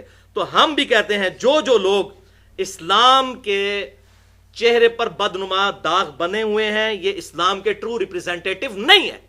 جس طرح یہ کہتے ہیں جی ہٹلر اور اسٹیلن نہیں ہے، تو ہم کہتے ہیں یہ لوگ بھی ریپریزنٹیٹو نہیں ہے اسلام کے. اسلام کو اسٹڈی کرنا ہے تو اس کتاب کے ذریعے. اور میں آپ کو اتنی شرمناک اور خطرناک بات بتاؤں، اس وقت کتنے غیر مسلم مسلمان ہوئے ہیں جنہوں نے کامنٹس اپنے دیے ہیں، ویڈیوز میں رکھے ہوئے ہیں کہ اللہ کا شکر ہے کہ ہم نے مسلمانوں کو اسٹڈی کرنے سے پہلے قرآن کو اسٹڈی کر لیا، ورنہ ہم کبھی مسلمان نہ ہوتے. اور میں بھی آپ کو کہتا ہوں میں بھی کبھی مسلمان نہ ہوتا اگر غیر مسلم ہوتا، اگر ان کے کرتوت دیکھتا کہ ایک دوسرے کو قتل کر رہے ہیں یہ لوگ. حقیقت ہے. وہ کہتے ہیں شکر ہے قرآن اسٹڈی کر لیا. وہی بات آپ صلی اللہ علیہ وسلم کی بخاری اور مسلم کی کہ اللہ نے ہر نبی کو ایک معجزہ دیا تھا، ایمان لانے والے لوگوں کی تعداد ڈیپینڈ کرتی تھی اس معجزے پر. مجھے اللہ نے وہی کا معجزہ دیا ہے. آپ صلی اللہ علیہ وسلم کو پورا رلائے اس کتاب کے اوپر تھا کہ یہ کتاب دنیا پہ میرا خلیفہ ہے. الحمدللہ. اور اس سے بھی بڑھ کر پھر جو خاص قسم کے مذہبی لوگ ہیں ان کے کریکٹرز آپ دیکھ لیں. ابھی 2-3 ہفتے پہلے کی بات ہے، پورے انٹرنیشنل میڈیا کے اندر CNN پہ BBC میں ساری اخباروں کے اندر یہ بات چھپی ہے کہ ویٹیکن سٹی جہاں پر پوپ بیٹھتا ہے وہاں پر ہومو سیکچولیٹی ہوتی ہے. وہ پادری جو ہے وہاں کے لڑکوں کے ساتھ بدفعلی کرتے ہیں.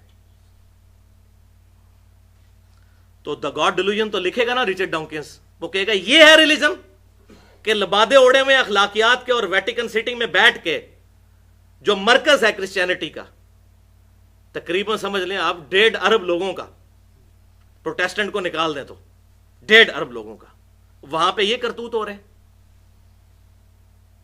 اور پاکستان میں اور انڈیا اور بنگلہ دیش میں جو ہمارے مولوی بچوں کے ساتھ کر رہے ہیں مدرسوں میں، وہ تو آپ کو بتانے کی ضرورت نہیں ہے. ویٹیکن سٹی کو تو چھوڑے، ادھر تو جگہ جگہ ویٹیکن سٹی بنا ہوا ہے. اسی لیے لوگوں نے آپ بچوں کو مدرسوں میں داخل کروانا چھوڑ دیا ہے. دن کے وقت بھیجتے ہیں، شام کو واپس لے آتے ہیں، بھائی رات نہیں وہاں گزارنے دینی. تو یہاں بھی وہی صورتحال بنی ہوئی ہے والعیاذ باللہ تعالی.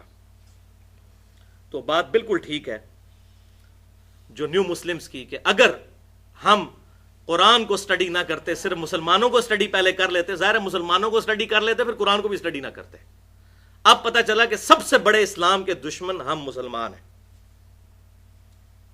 اب یہ جتنی میں گفتگو کر رہا ہوں، میں نے تو الحمدللہ یہ لیکچر تیار کرتے ہوئے بڑی دفعہ توبہ کی ہے کہ میں نے اپنی اصلاح کرنی ہے. ہم لوگ بھی سارے کوشش کریں اور دعا کر کے اٹھیں کہ ہم نے آج کے بعد انشاءاللہ اپنی اصلاح کرنی ہے. ہم نے اسلام کے لیے ہرڈل نہیں بننا بلکہ اسلام کی دعوت کا ذریعہ بننا ہے. البتہ رچرڈ ڈاکنز کا یہ کہنا اس کتاب کے اندر کہ شریعت کی پابندی جو ہے یہ نیگیٹو سائیکالوجی ڈیولپ کر دیتی ہے، کہ آپ ہر کام کرنے سے پہلے سوچتے ہیں کہ میں یہ کروں یا نہ کروں، اس طرح سوچ سوچ کے بندہ پاگل ہو جاتا ہے. تو یہ شریعت کی جو پابندی ہے یہ بہت بڑا جو ہے وہ ریلیجن کا نیگیٹو پوائنٹ ہے. تو یہ بات اس کی بالکل غلط ہے. ہم پریکٹیکلی بھی چیک کر سکتے ہیں. خود ایک میاں بیوی کا جو ریلیشن شپ ہے اس کا جو بانڈ ہے دو چیزوں کے اوپر ڈیپینڈنٹ ہے. نمبر 1 سیکس اور نمبر 2 اولاد. تیسرا کوئی بانڈ نہیں ہے میاں بیوی کے ریلیشن شپ کا. اب مجھے بتائیں اگر فری سیکس ہو،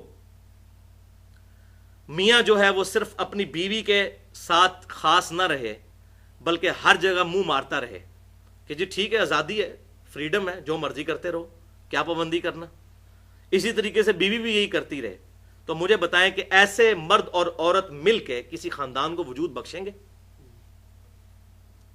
اسی لیے قرآن پاک کی تعلیمات دیکھیں سورہ النور کے اندر کہ مؤمن مردوں کو کہو کہ اپنی نگاہیں نیچی رکھیں اور مومن عورتوں کو کہو کہ اپنی نگاہیں نیچی رکھیں. ہاتھ لگانا یا کوئی سیکچول ایکٹیویٹی کرنا تو بڑی دور کی بات، نگاہ بھی نیچی رکھی جائے، اس کے اندر پاکیزگی ہے. اور یہ میں آپ کو بالکل پریکٹیکلی، اپنی پریکٹیکلی اور دعوے کے ساتھ یہ بات کرتا ہوں کہ جو میاں بیوی ان چیزوں کا خیال رکھتے ہیں ان کے درمیان سیکچول بانڈ بھی مضبوط رہتا ہے اور اولاد کی بنیاد پہ بھی بانڈ مضبوط رہتا ہے. تو لہذا شریعت بہت بڑی نعمت ہے. نمازوں کی جو ٹائمنگ ہے یہ اتنی بڑی نعمت ہے، یعنی ہم کبھی بھی صبح کا وہ اچھا وقت یوٹیلائز کر ہی نہیں سکتے اگر فجر کی نماز ہم پہ فرض نہ ہوتی. میں آپ کو اپنی بات کرتا ہوں، کس کا دماغ خراب ہے اتنی صبح اٹھے؟ ہم ہمیشہ سورج نکلنے کے بعد اٹھتے. آپ ذرا امیجن کریں اگر نماز نہ پڑھنی ہو تو زندگی اس وقت دنیا میں کتنے لوگ ایسے لاکھوں کروڑوں موجود ہوں گے جنہوں نے شاید زندگی میں کبھی سورج نکلتے ہوئے دیکھا ہو، صرف اس وجہ سے کہ ٹائمنگ نہیں ہے. اس طرح آفس سے آئے شام کو سو گئے، رات کو 12 بجے اٹھے، روٹی کھائی، اب نیند ہی نہیں آ رہی. لیکن نہیں، ہم کہتے ہیں نہیں ابھی مغرب کی نماز پڑھنی ہے، پھر عشاء پڑھیں گے، ایک بار ہی سوئیں گے، اور رات کو جب جلدی سوئیں گے صبح جلدی اٹھیں گے. تو یہ ساری کی ساری شیڈیولنگ جو کی ہے شریعت نے، یہ بیسیکلی کوئی پابندی نہیں ہے بلکہ سلیقہ سکھایا گیا ہے. جس طرح انہوں نے ٹریفک قوانین بنائے ہیں تو یہ کوئی پابندی ہے؟ اس کی وجہ سے ایکسیڈنٹ سے بچا جاتا ہے اور ساری ٹریفک سموتھ چلتی ہے. تو انسان کے بھی یہ سارے معاملات سموتھ چلنے کے لیے شریعت لعنت نہیں، معاذ اللہ، بہت بڑی نعمت ہے. رہا اب رچرڈ ڈاکنز کا یہ کہنا اس کتاب میں، بہت مزے کی بات ہے اور میں حیران ہوا کہ ایگزیکٹ وہی بات، حالانکہ اس نے قرآن سٹڈی نہیں کیا لیکن قرآن میں بھی یہی بات لکھی ہوئی ہے. وہ یہ کہتا ہے کہ اگر یہ لوگ سمجھتے ہیں کہ آخرت کی زندگی کوئی زندگی ہے تو انہیں تو بےتابی کے ساتھ موت کا انتظار کرنا چاہیے. لیکن دنیا پرستی میں اتنے آگے ہوتے ہیں یہ لوگ کہ راتوں رات امیر بننے کی کوشش کرتے ہیں. ان کو کہ اگر مرنا ہے تو کہتے ہیں میں نے تو ابھی مرنا ہی نہیں ہے. تو اگر واقعی آخرت کی زندگی ایسٹ ہے تو انہیں تو مرنے کے لیے تیار ہونا چاہیے. تو یہ اعتراض اس کا بالکل صحیح ہے.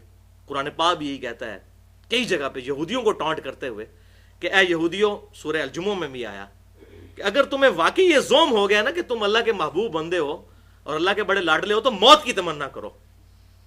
اور اللہ تعالیٰ فرماتا ہے یہ کبھی موت کی تمنا نہیں کریں گے ان اعمال کے سبب جو انہوں نے آگے بھیجے ہیں.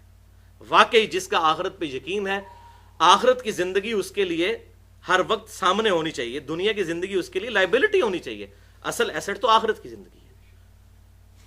اور یہی آپ دیکھ لیں صحابہ کرام علیہم رضوان کو کہ موت کا وقت آتا تھا تو خوش ہوتے تھے.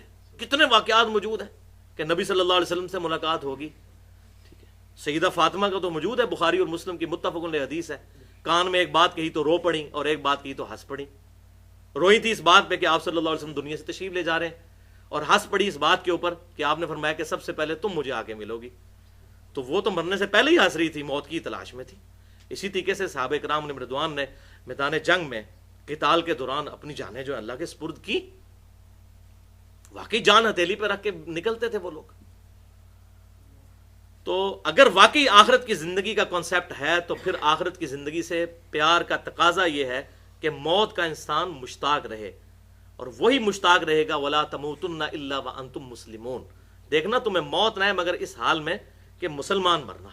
اگر اعمال اچھے کیے ہوں گے تو یقیناً انسان کی تو دنیا سے یہ آزادی ہے. صحیح مسلم میں حدیث ہے کہ دنیا کی زندگی مؤمن کے لیے قید خانہ اور کافر کے لیے جنت ہے. تو قید خانے سے نکلنے پہ خوشی ہونی چاہیے.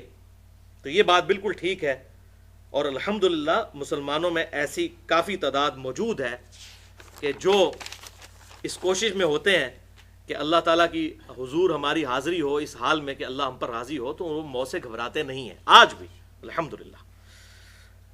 علمی پوائنٹ نمبر 3، اور وہ ہے بھائیو فریڈم آف ایکسپریشن سے ریلیٹڈ. رچرڈ ڈاکنز نے دا گاڈ ڈیلوژن میں اعتراض کیا ہے کہ جتنے مذہبی لوگ ہیں ان میں حوصلہ نہیں ہوتا بات سننے کا. اگر کوئی ان کے مذہب پر اعتراض کر دے تو یہ اس کو قتل و غارت تک اتر آتے ہیں. یہ بات بالکل ٹھیک ہے. قرآن دیکھیں واضح طور پر کہتا ہے لا اکراہ فی الدین قد تبین الرشد من الغی. دین کسی کو زبردستی قبول نہیں کروایا جا سکتا، حق گمراہی سے واضح کر دیا ہے اللہ تعالیٰ نے. من چلے گا سودا، جو چاہے خود قبول کرے، جس نے نہیں کرنا نہ کرے. زبردستی دین میں کسی کو داخل نہیں کیا جا سکتا. اسی طریقے سے قتل مرتد کا جو مسئلہ ہے وہ بھی اتنا سیدھا نہیں ہے کہ ایک بندہ پیدائشی مسلمان تھا وہ عیسائی ہو گیا تو واجب القتل ہو گیا. کیوں؟ وہ تو ایک ڈیلوژن لے کے چل رہا تھا، تو ایک ڈیلوژن سے دوسرے ڈیلوژن میں چلا گیا، وہ کوئی فرق نہیں. اس نے کون سا پوری کنوکشن کے ساتھ ایمان قبول کیا تھا؟ ہاں، جو فساد فی الارض کرے اس کا معاملہ جو ہے وہ تو دنیا کے اندر جتنے بھی غدار لوگ ہیں ان کو تو ملکوں کے قوانین خود سزا دیتے ہیں. فساد فی الارض کے کانٹیکسٹ میں قتل مرتد کا معاملہ ڈیفرنٹ ہے. باقی عموماً جو یہ معاملہ ہے یہ اتنا سیدھا نہیں ہے.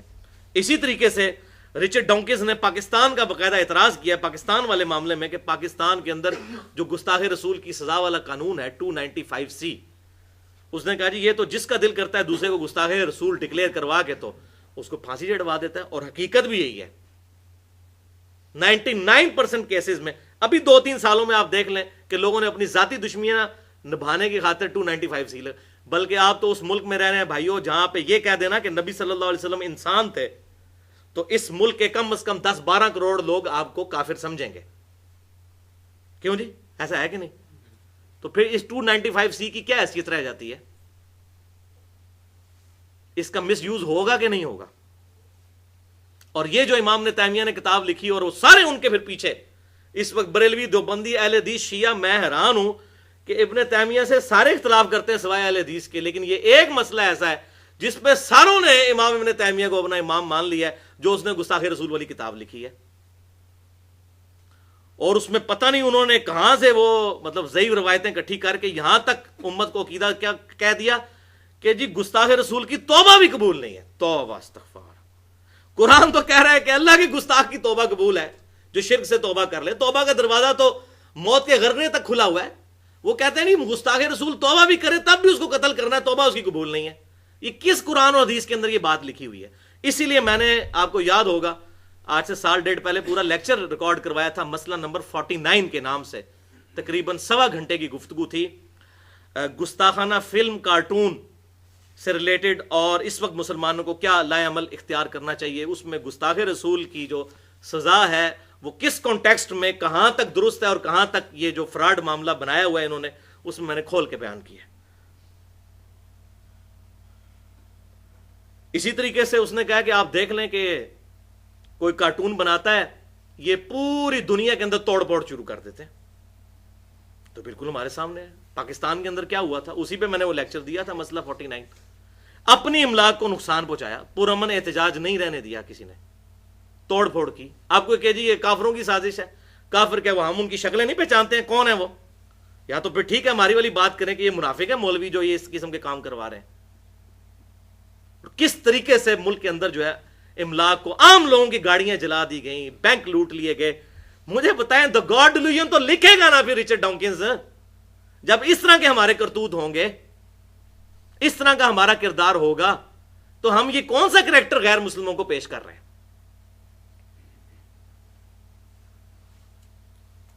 کسی کی یہ اب، اور اس میں جو مطلب داڑھی والوں سے زیادہ بغیر داڑھی والے آپ کو آگے نظر آئیں گے توڑ پھوڑ میں.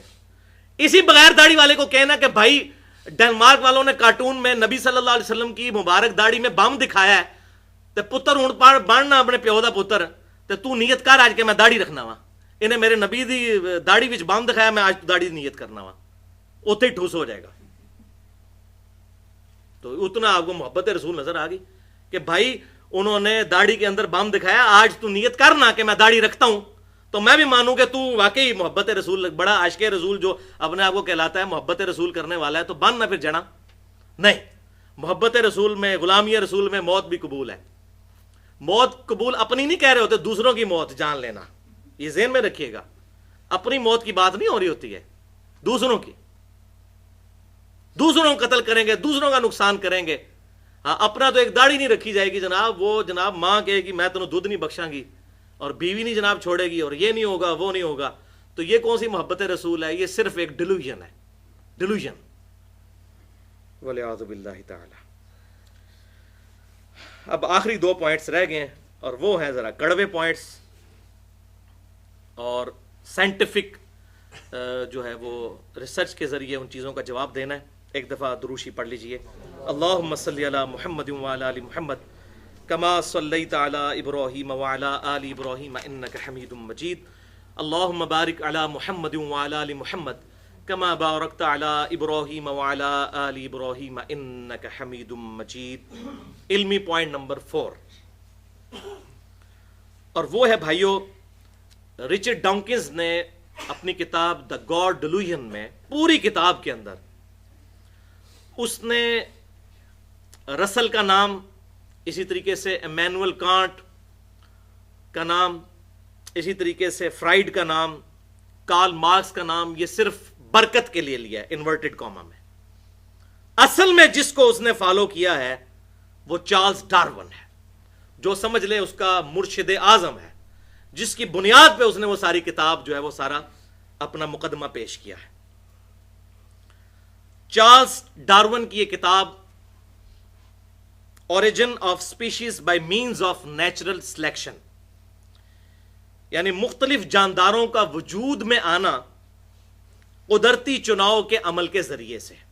یہ قدرتی چناؤ یا ایوولوشن یا نیچرل سلیکشن کیا ہے وہ میں بعد میں بتاتا ہوں. یہ 1859 کے اندر کتاب چھپی، 1859 میں. اور یہ بات بالکل حقیقت ہے کہ صدیوں سے منکرین خدا کو جو دلیل نہیں ملتی تھی کہ اتنی زیادہ 20 لاکھ کے قریب مخلوقات زمین پر کیسے آباد ہو گئیں، اور وہ اٹکل پچو سے بات کرتے تھے، ایک بنیادی اور مضبوط دلیل ان کو مل گئی ڈارون کی اس تھیوری کی شکل میں. ہے تھیوری ہے، ڈارون نے دعویٰ نہیں کیا کہ پریکٹیکلی ایسے ہوا، اس نے کہا یہ میری تھیوری ہے، ہائپوتھیسس ہے، ایسا ہی ہوا ہوگا. اب یہ نیچرل سلیکشن جو ہے اس کو سمجھ لیں، قدرتی چناؤ کو یا ایوولوشن کو، ارتقاء کو. تو ڈارون کا نظریہ یہ ہے کہ شروع میں کہیں سے ایک جاندار وجود میں آ گیا. اب یہ مسنگ لنک ہے کہ کیسے آیا، اس کو چھوڑیں، وہ بعد میں ہم ڈسکس کرتے ہیں. بہرحال ایک جاندار وجود میں آ گیا، اور پھر وقت گزرنے کے ساتھ ساتھ جو اس جاندار پہ حالات اور واقعات آئے، اس کے ذریعے اس کی ایوولوشن ہوتی رہی، اور جو اس کی نسل آگے پروڈیوس ہوئی، جن جانداروں نے حالات اور واقعات جو زمین پر برپا ہوئے ان کو سسٹین کر لیا، طوفانوں کو، اسی طریقے سے زلزلوں کو، اور ارد گرد کے حالات کو جو لوگ سسٹین کر گئے، جو جاندار، وہ زندہ رہ گئے اور باقی وقت کے ساتھ ساتھ ختم ہوتے چلے گئے. تو اس پورے پروسیس کو وہ کہتے ہیں ایوولوشن، اور قدرتی چناؤ ہوا، نیچرل سلیکشن. تو ہر نسل جو ہے اس طریقے سے آگے شفٹ ہوتی چلی گئی، اور کرتے کرتے اس وقت 20 لاکھ مخلوقات جو ہیں وہ روئے ارض پر موجود ہیں. اور اس کا یہ دعویٰ ہے کہ یہ جو زرافے ہیں یہ ہرن سے بن گئے ہیں. ہرن جو ہیں یہ اپنی گردن لمبی کر کے پتے توڑنے کی کوشش کرتے رہے، حتیٰ کہ ان کی گردن لمبی ہوتی گئی نسل در نسل، اور اتنی بڑی گردن بن گئی. یہ تو کچھ نہیں، جو آگے اس نے بات کی ہے کہ مچھلیاں جو ہیں آہستہ آہستہ پانی سے نکلیں اور ریپٹائلز کی شکل اختیار کر گئیں. یہ مگر مچھ اور ایلیگیٹرز، اور اس طرح مچھلی پانی سے نکلے تو زندہ رہتی ہے. کہتے ہیں جو زندہ رہ گئیں، اب یہ ہائپوتھیسس ہے، جو زندہ رہ گئیں وہ ریپٹائلز کی شکل اختیار کر گئیں. اور اس سے بڑا مذاق کہ یہ ریپٹائلز آہستہ آہستہ انہوں نے اپنے ہاتھوں کو ہلانا شروع کیا تو پرندوں کی شکل اختیار کر لی. اب دیکھیں ہم لوگ ہنس رہے ہیں اس لیے کہ ہم جس جدید دور میں بیٹھے ہیں ہمیں سائنٹیفک فیکٹس کے ذریعے کتنی ریالٹیز موجود ہمیں پتہ ہے کہ یہ زندگی کتنی کمپلیکس ہے. اس زمانے میں لوگوں نے اس کو اڈاپٹ کر لیا. لیکن ڈارون نے اس کتاب کے اندر یہ انصاف کیا کہ اس نے اس کتاب میں ایک چیپٹر باندھا ہے ڈیفیکلٹیز ان تھیوری، کہ میری یہ جو تھیوری ہے اس میں جو مشکلات مجھے پیش آ رہی ہیں، اس میں سب سے بڑی مشکل اس نے کہا کہ اگر کسی ایک مثال سے بھی یہ بات ثابت ہو جائے کہ کوئی بھی پیچیدہ جانور یا کوئی آرگن، کوئی عضو بغیر ارتقائی تبدیلیوں کے خود بخود بن سکتا ہے اچانک، تو میری یہ ساری کی ساری تھیوری غلط ثابت ہو جائے گی. اور مزے کی بات ہے اس پوری کتاب کے اندر اس نے اس بات کا کوئی تسلی بخش جواب نہیں دیا کہ پہلا جاندار کس طرح وجود میں آیا، کیونکہ وہیں سے تو سارا معاملہ سٹارٹ ہوا. اسی طریقے سے اللہ کا شکر ہے کہ اس نے یہ بھی دعویٰ نہیں کیا کہ زمین پر جو زندگی ہے یہ ہمیشہ سے ہے، تب بھی پرابلم کھڑی ہو جاتی. اس وقت تو اس کو نہیں پتا تھا، وہ تو بعد میں بگ بینگ تھیوری کے ذریعے یہ ساری ڈیٹیل جو میں نے مسئلہ نمبر 60 میں ہو از اللہ میں بتائی ہے کہ یہ اب اسٹیبلش ہو چکا ہے سائنس کے اندر یہ بات کہ کائنات پیدا کی گئی ہے، ہمیشہ سے نہیں ہے. یہ پیدا ہوئی ہے. جب کوئی چیز پیدا ہوئی ہے تو پھر کوئی کریٹر بھی ہے. تو ڈارون کا وہ دعویٰ جو ہے وہ 5 سالوں کے اندر ہی غلط ثابت ہو گیا اس کی کتاب کے آنے کے بعد. اسی دور میں بہت بڑا ایک بیالوجی کی فیلڈ کا سائنٹسٹ تھا، اس کا نام ہے لوئی پاسچر. اس نے اس کے جو یہ دعوے کی بنیاد ہی اکھاڑ دی اور اس نے یہ ثابت کیا تجربات کے ذریعے کہ یہ بات امپاسبل ہے کہ کوئی بھی میٹر خود بخود کسی جاندار کی شکل اختیار کر لے. ایون کوشش کر کے بھی کسی بھی مٹیریل کے ساتھ کوئی جاندار نہیں بنایا جا سکتا. اب اس کو آسان الفاظ میں آپ سمجھ لیں کہ انڈے میں سے چوزا نکلتے تو ہم لوگوں نے دیکھا ہے. انڈا توڑ کے لیسدار مادہ دیا جائے، دنیا جہان کے سارے انٹلیکچوئلز اکٹھے ہو جائیں، اس لیسدار مادے سے ایک چوزا تو بڑی دور کی بات چوزے کی چونچ بنا کے بتا دیں، نہیں بنا سکتے. تو جب یہ کام کرنے سے نہیں ہو سکتا تو خود بخود کیسے ہو رہا ہے؟ جو کام کرنے سے نہ ہو وہ خود بخود کیسے ہو سکتا ہے؟ کیونکہ پہلے یہ سپونٹینیس جنریشن کا کنسپٹ پایا جاتا تھا جب لوگوں کو سائنس کی اتنی نو ہاؤ نہیں تھی. لوگوں میں عقیدہ تھا کہ یہ کیچڑ میں سے مینڈک خود بخود بن جاتے ہیں. وہ تو اب پتہ چلا کہ مینڈک جو ہے ڈورمنٹ پوزیشن میں کئی مہینوں کے لیے زمین میں چلے جاتے ہیں اور برسات کے موسم میں باہر نکلتے ہیں. وہ یہ کہتے تھے جی وہ کیچڑ کی شکل کے ہوتے ہیں تو اسی میں سے بن جاتے ہیں. اب ان کو کیا پتا کہ یہ زندگی کتنی کمپلیکس ہے؟ اس وقت خوردبین تو مائکروسکوپ تو دریافت ہی نہیں ہوئی تھی. یہ تو بعد میں پتہ چلا کہ یہ زندگی کتنی کمپلیکس ہے. اسی طریقے سے لوگوں کا یہ کنسپٹ تھا کہ جو گوشت ہے اس میں سے خود بخود چھوٹے چھوٹے کیڑے بن جاتے ہیں. یہ تو بعد میں جب الیکٹرانک مائکروسکوپ دریافت ہوئی تو لوگوں نے دیکھا بھائی وہ چھوٹے چھوٹے کیڑے گوشت میں سے نہیں بنتے. گوشت کے اوپر جو مکھیاں ان کے پاؤں کے ساتھ آ کے جو لارواز کے انڈے آتے ہیں وہ ان میں سے وہ لارواز نکلتے ہیں. اب وہ نیکڈ آئی سے تو نہیں دیکھے جا سکتے تھے. تو لوگوں نے کہا جی گوشت میں سے خود بخود کیڑے پیدا ہونے شروع ہو جاتے ہیں.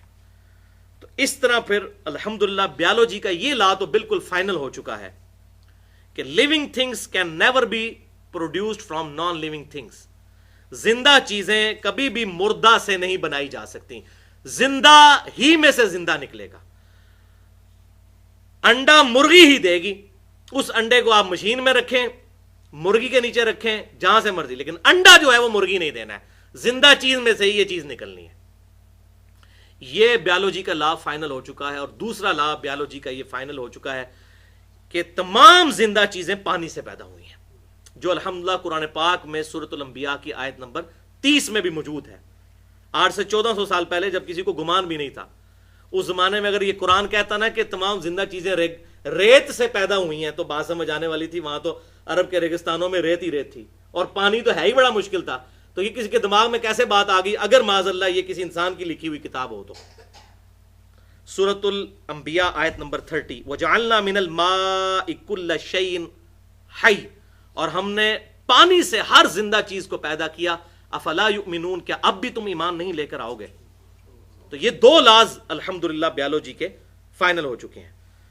اور اب اس سٹوری کا ڈراپ سین آیا جب 1950s میں، ہم بڑے خوش نصیب دور میں ہیں 2014 میں، 1950 کے بعد یہ سارا کولیپس آف ایتھیزم اور کولیپس آف ڈارونزم ہونا شروع ہوا ہے صحیح معنوں میں۔ 1950s میں ڈی این اے جب دریافت ہوا، جینز کی سٹرکچر دریافت ہوئی، تو لوگوں کو پتا چلا کہ بھائی لائف تو بڑی کمپلیکس ہے۔ ایک چائے کے چمچ میں اتنے جینز آتے ہیں کہ اگر ان میں ڈیٹا لکھا جائے تو اتنا ڈیٹا سٹور ہو سکتا ہے کہ تاریخ انسان میں آج تک جتنی کتابیں لکھی گئیں یا جتنی لکھی جائیں گی، تمام کا ڈیٹا ان جینز میں سٹور ہو سکتا ہے۔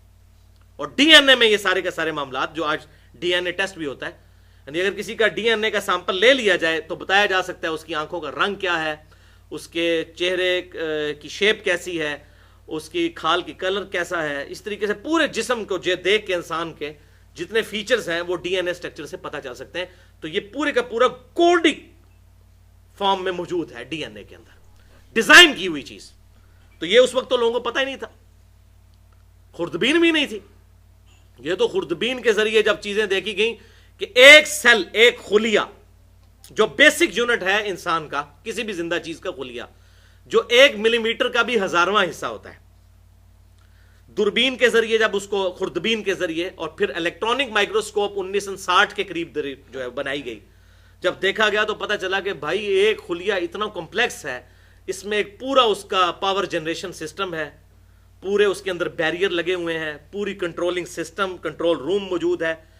تو حیران کن بات ہے، سائنٹسٹ کہتے ہیں کہ ایک خلیہ، اس کے اندر جتنا کچھ موجود ہے، اگر اس کو ہم ان تمام چیزوں کو پریکٹیکلی بنائیں تو نیو یارک سٹی جتنی جگہ چاہیے ایک خلیہ بنانے کے لیے، جتنی چیزیں ایک خلیے کے اندر رکھی ہوئی ہیں،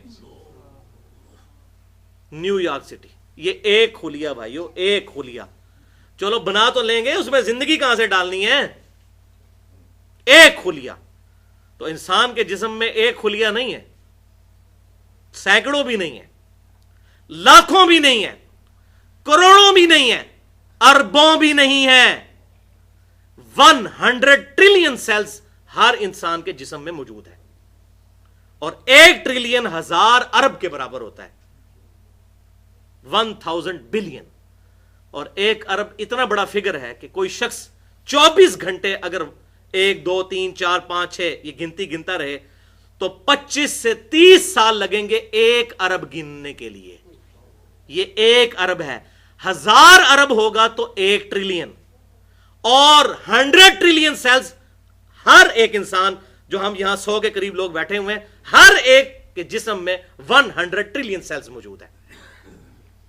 اور سائنٹسٹ کہتے ہیں یہ اتنا بڑا فگر ہے کہ اگر انگلینڈ جیسے 30 ملک ہوں اور 30 کے 30 درختوں سے پر ہوں تو 30 انگلینڈ کے ملکوں کے درختوں کے پتے جتنے ہوں گے وہ 100 ٹریلین ہے، یہ ایک انسان کے جسم میں۔ تو یہ صرف سیلز ہیں، ان سیلز تک خوراک جاتی ہے بھائی خون کے ذریعے، جو نسیں ہمارے جسم کے اندر، ایک انسان کے جسم میں اتنی نسیں ہیں کہ 2.5 چکر پوری زمین کا سرکمفرنس کور کیا جا سکتا ہے، 1,00,000 کلومیٹر۔ 10,000 لیٹر خون روزانہ ہمارا دل 1,00,000 دفعہ دھڑک کے پمپ کرتا ہے۔ ادھر کوئی بیٹری لگی ہوئی ہے یا ہم خود چلا رہے ہیں؟ اتنا کمپلیکس فینامن۔ اب اس پہ میں بولوں تو گھنٹوں چاہیے۔ ہو از اللہ اور منکرین خدا کو دلائل کے ذریعے دعوت، وہ لیکچر دیکھ لیا جائے، اس میں نے یہ بہت بڑے بڑے حیران کن فگرز جو ہیں نیشنل جیوگرافک اور ڈسکوری چینلز نے جو یہ چیزیں ریلیز کی ہیں بالکل اسٹیبلش ان کے ذریعے بتائیں۔ اسی طریقے سے بھائیوں، ایک انڈے کو صرف کنسیڈر کریں، ایک انڈا جس کے ذریعے چوزا بنتا ہے، وہ اگر ٹوٹ جائے اس میں سے کوئی چوزا نہیں بنا سکتا۔ زمین و آسمان کی ساری مخلوقات مل کے انڈے کا مٹیریل نہیں بنا سکتی، مٹیریل دے دیتے ہیں ہم انڈے کا اور کہتے ہیں اسے چوزا بنا کے بتاؤ.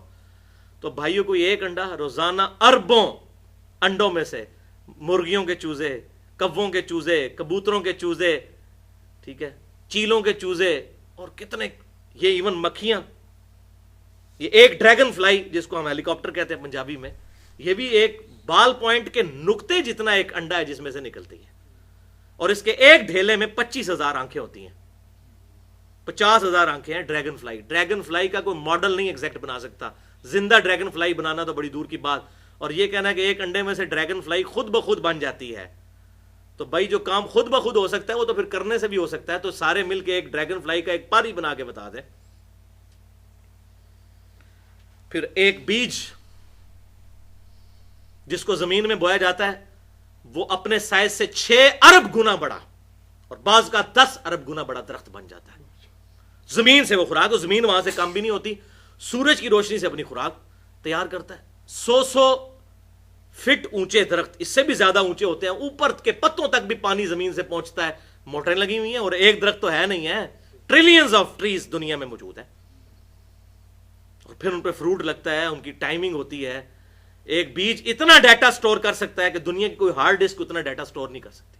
یہ پورا فینومینا کہ درخت کب پکے گا, اس پہ جب پھل کب لگیں گے, اس کے پتوں کی شیپ کیا ہوگی, اس کے تنوں کا سائز کیا ہوگا, ایک ایک انفارمیشن جو ایک درخت کو دیکھ کے آپ لکھ سکتے ہیں وہ ساری بیج کے اندر تو موجود ہے. زمین و آسمان کی ساری مخلوقات مل کے ایک بیج بنا کے بتا دیں.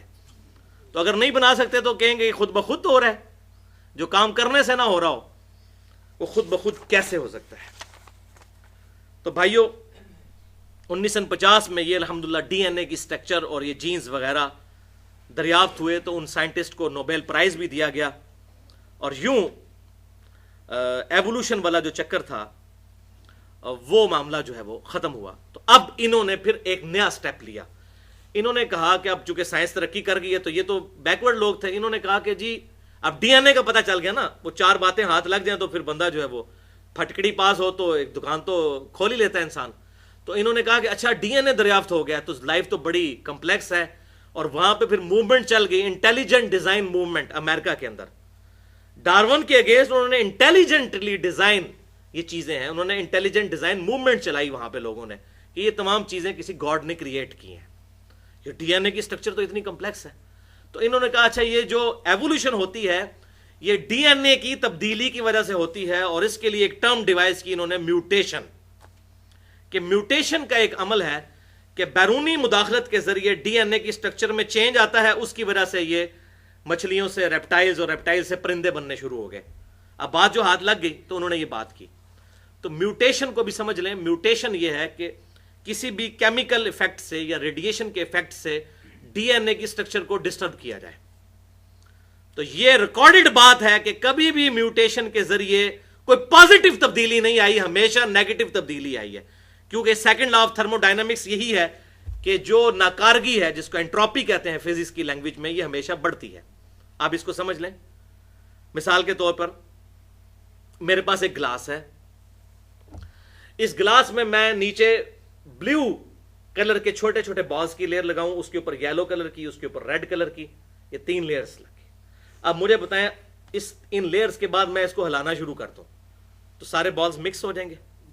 اب مجھے بتائیں میں اگر ہزاروں سال تک بھی ہلاتا رہوں کیا کبھی وہ پوزیشن دوبارہ آ سکتی ہے؟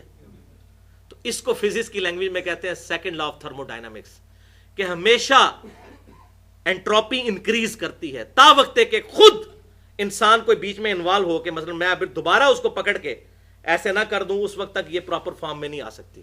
تو یہی تو ہے سپریم بینگ جو کر رہا ہے, خود پکڑ کے ایک ایک چیز کو ٹائنیز ڈیٹیل تک, یہ انٹروپی سے تو یہ چیزیں انکریز ہوں گی. اور ہارون یحییٰ کی باقاعدہ ڈاکومنٹری ایک ہے, بہت زبردست, ٹرکی کے ایک مسلمان اسکالر ہیں جنہوں نے کئی ڈاکومنٹریز بنائی ہیں ایتھیزم کے خلاف.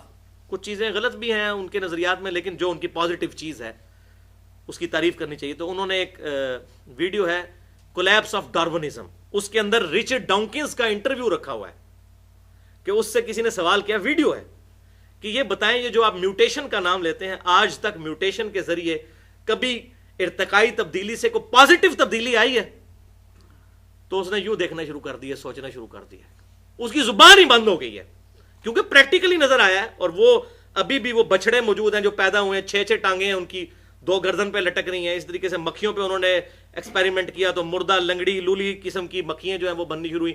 D N A structure disturb کی ہے تو وہ میوٹیشن کی وجہ سے ڈس آرڈر انکریز ہوا, انٹروپی, فائدہ کوئی نہیں ہوا. تو یہ بھی الحمدللہ ان کا حربہ ختم ہو چکا ہے اس حوالے سے.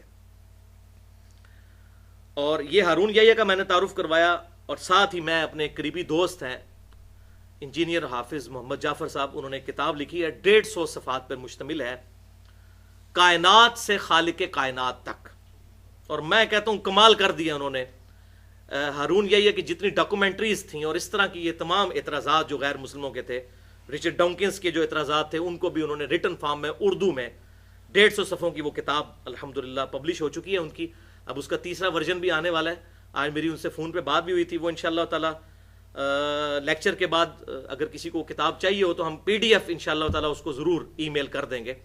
وہ 150 صفحے اردو میں بہترین قرآن پاک کی آیات اور جدید سائنٹیفک فیکٹس کی روشنی میں ان تمام چیزوں کا جواب انہوں نے بڑا تسلی بخش دیا ہے.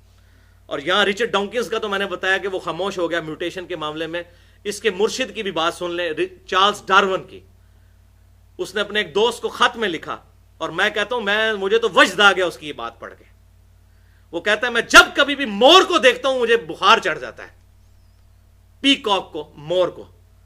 ڈارون کہتا ہے میں جب مور کو دیکھتا ہوں نا پر پھیلائے ہوئے تو مجھے بخار چڑھ جاتا ہے کہ اتنا خوبصورت پیٹرن کیسے خود بخود بن سکتا ہے بغیر ڈیزائنر کے. حقیقت بات ہے اس کا ایک پر اگر آپ اتار لیں نا, واقعی مور کی مثال ڈارون نے دی, کوئی عام آدمی تو نہیں تھا, بہت انٹلیکچوئل تھا. حقیقت بات ہے, میں نے یہ خود پھر منظر دیکھا ہے. مور جس طریقے سے وہ ڈیزائن بناتا ہے, اور اس کا ایک اگر آپ پر بھی ڈسٹرب کر دیں وہ ڈیزائن نہیں بن سکتا.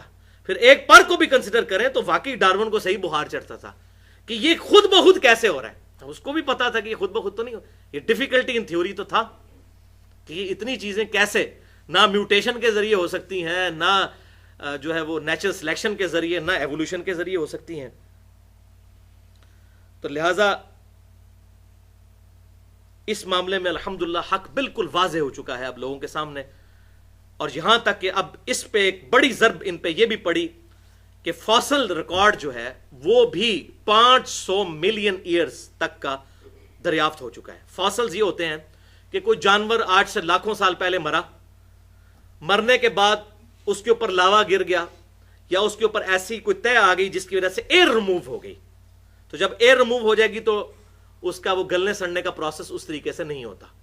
تو وہ پھر آپ نے دیکھا کھنڈرات کی کھدائی کے دوران وہ فاسلز نکلتے ہیں پتھروں کے اندر دبے ہوئے, تو وہ 500 ملین ایئرز پرانے فاسلز بھی شارک مچھلیوں کے, ڈریگن فلائی کے اور کیڑیوں کے, آنٹس کے ملے ہیں. ایگزیکٹ وہی ڈیزائن ہے جو آج کی شارک مچھلی دنیا میں موجود ہے. آج سے 500 ملین ایئرز پرانی شارک مچھلی کے فاسلز ایگزیکٹ وہی نکلے ہیں. تو ایوولوشن کہاں سے ہوئی ہے؟ یہ ساری کی ساری چیزیں ایک دم بنائی گئی ہیں 20 لاکھ مخلوقات کسی کے ڈیزائن کرنے سے. اللہ اکبر کبیرہ. تو بھائیو یہ اتنا کمپلیکس فینومینا ہے کہ آج سائنس یہ بات ماننے پہ مجبور ہے کہ کسی سپریم بینگ کا یہ کمال ہے. چنانچہ میں 2 حوالے دیتا ہوں. امریکن فلاسفر ہے پیٹرک گلن, اس کی کتاب ہے گاڈ دا ایویڈنس, خدا کا ثبوت, 1997 میں چھپی ہے, یعنی کہ کچھ عرصہ پہلے ہی, تقریباً سمجھ لیں آپ 16-17 سال پہلے. اس میں اس نے لکھا کہ گزشتہ چند دہائیوں کی سائنٹیفک ڈسکوریز نے یہ بات ماننے پر لوگوں کو مجبور کر دیا ہے کہ گاڈ ہائپوتھیسز ہی درست تھا. یعنی یہ نظریہ کہ یہ کائنات کسی گاڈ نے بنائی ہے, یہ نظریہ ہی درست ہے. وہ نظریہ کہ یہ ساری کی ساری چیزیں خود بخود بنی, یہ نظریہ درست نہیں ہے. اسی طریقے سے جارج گرینسٹائن بہت بڑا سائنٹسٹ ہے, 1988 میں اس کی کتاب پبلش ہوئی سمبیولک یونیورس. اس میں اس نے یہ بات لکھی کہ نہ چاہتے ہوئے بھی سائنس کی یہ ڈسکوریز 20ویں صدی کی کیا ہمیں اس بات کی طرف دھکیل رہی ہیں کہ ہم کسی سپریم بینگ کی تلاش میں ہیں, کسی ایک سپر نیچرل ایجنسی کی تلاش میں ہیں کہ جس نے اس کائنات کو بنایا ہے, کہ یہ اتنا کمپلیکس ڈیزائن کیسے بن گیا. الحمدللہ قرآن پاک میں اس کے کئی دلائل موجود ہیں، لیکن میں 3 جگہ سے آیات پیش کرتا ہوں تاکہ ہمارا ایمان تازہ ہو، اور اس کتاب نے اب آپ کو یہ سائنٹیفک باتیں سن کے یہ کتاب کی باتیں مزید کھل کے سمجھ آئیں گی۔ 3 مقامات سے میں نے آیات لی ہیں وجد امیز۔ پہلا مقام سورہ الطور کی آیت نمبر ہے 35۔ بسم اللہ الرحمن الرحیم۔ ام خلقوا من غیر شیء ام هم الخالقون، کیا یہ لوگ بغیر خالق کے پیدا کر دیے گئے یا یہ خود اپنے خالق ہے؟ اللہ اکبر، یعنی اپنے اوپر غور کرتے ہیں، کیا انہوں نے اپنے آپ کو خود پیدا کیا ہے؟ تو خود نہیں پیدا کیا تو پھر کسی نے کیا ہوگا، بغیر کسی کے بنائے بن گئے ہیں یہ۔ اللہ اکبر۔ افحسبتم انما خلقناکم عبثا وانکم الینا لا ترجعون، اے انسان تو نے کیا سمجھا کہ تجھے ہم نے فضول ہی پیدا کر دیا ہے اور تجھے مر کے ہماری طرف نہیں آنا؟ کسی نے بنایا ہے، کسی کے بنانے سے تو بنا ہے۔ دوسرا مقام سورۃ البقرہ کی آیت نمبر 28 اور 29۔ کیف تکفرون باللہ، اے انسانوں کس طرح تم اللہ کا کفر کرو گے، کیسے اللہ کو ڈینائی کر دو گے، اللہ کا انکار کر دو گے۔ وکنتم امواتا فاحیاکم، تم تو مردہ تھے، کوئی شے نہیں تھے، ہم نے تمہیں زندگی دی۔ ثم یمیتکم، پھر ہم تمہیں موت دیں گے۔ دیکھ لیں انسان اپنی موت نہیں ٹال سکتا۔ ثم یحییکم، پھر ہم ہی تمہیں زندہ کر لیں گے۔ ثم الیہ ترجعون، اور پھر تمہیں لوٹ کے ہمارے پاس ہی آنا ہے۔ هو الذی خلق لکم ما فی الارض جمیعا، وہ اللہ ہی ہے جس نے جو کچھ زمین کے اندر ہے انسان تیرے لیے پیدا کیا۔ ثم استوى الی السماء، اس کے بعد آسمانوں کی طرف متوجہ ہوا۔ فسواہن 7 سماوات، تو ٹھیک 7 آسمان بنا دیے۔ وہو بکل شیء علیم، اور یہ چیزیں صرف بنائی نہیں بلکہ ہر چیز کو اپنے علم سے احاطہ بھی کیا ہوا ہے۔ یہ ہے کریشن ایکس نہیلو، عدم محض سے وجود، کوئی چیز نہیں تھی بنا دی۔ ایک تو ہے لکڑی تھی، اس سے کرسی بنا لی، اور لکڑی کہاں سے بنی؟ عدم محض سے وجود بخشنا۔ بدیع السماوات والارض، یہ ہے وہ بات، کریشن ایکس نہیلو، عدم محض سے وجود بخشنے والی ذات۔ اور تیسرا مقام تو قرآن پاک میں کہتا ہوں ایپیکس ہے، اگر اس حوالے سے قرآن پاک کا سب سے بلند ترین مقام ہے تو یہ آیات ہیں سورۃ الواقعہ، آیات نمبر 57 سے 74 تک۔ میں تیزی سے پڑھتا چلا جاتا ہوں، ان کا ترجمہ کرتا چلا جاتا ہوں۔ نحن خلقناکم فلولا تصدقون، اے انسانوں ہم نے ہی تمہیں پیدا کیا، پھر تم کیوں نہیں یقین کرتے اس بات کا کہ ہم نے تمہیں پیدا کیا؟ افرائیتم ما تمنون، بھلا غور تو کرو کہ جو تم منی ٹپکاتے ہو، جو انٹرکورس کرتے ہو اور منی نکلتی ہے، انتم تخلقونہ ام نحن الخالقون، کیا اسے بچہ تم بناتے ہو یا ہم بناتے ہیں؟ واقعی اللہ ہی بناتا ہے۔ زمین و آسمان کی ساری مخلوقات مل کے بچہ کیا، بچے کی ایک آنکھ نہیں کو بنا سکتا، اور آنکھ تو اتنا کمپلیکس فینامنا، آج سائنٹسٹ حیران ہے کہ آنکھیں تو اچانک نمودار ہوتی ہیں۔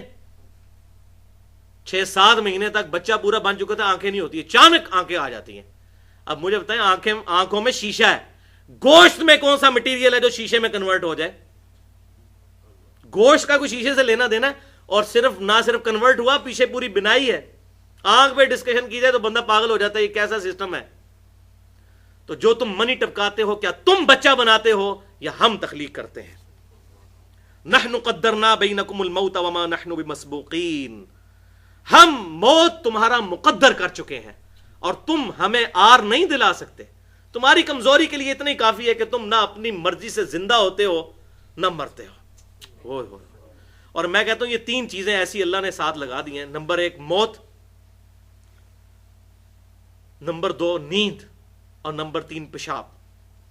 کوئی دنیا کا انسان 24 گھنٹے میں سوئے بغیر اگلے 24 گھنٹے نہیں گزار سکتا۔ کتنی کمزوری ہے، پیشاب کے بغیر گزارا نہیں کر سکتا۔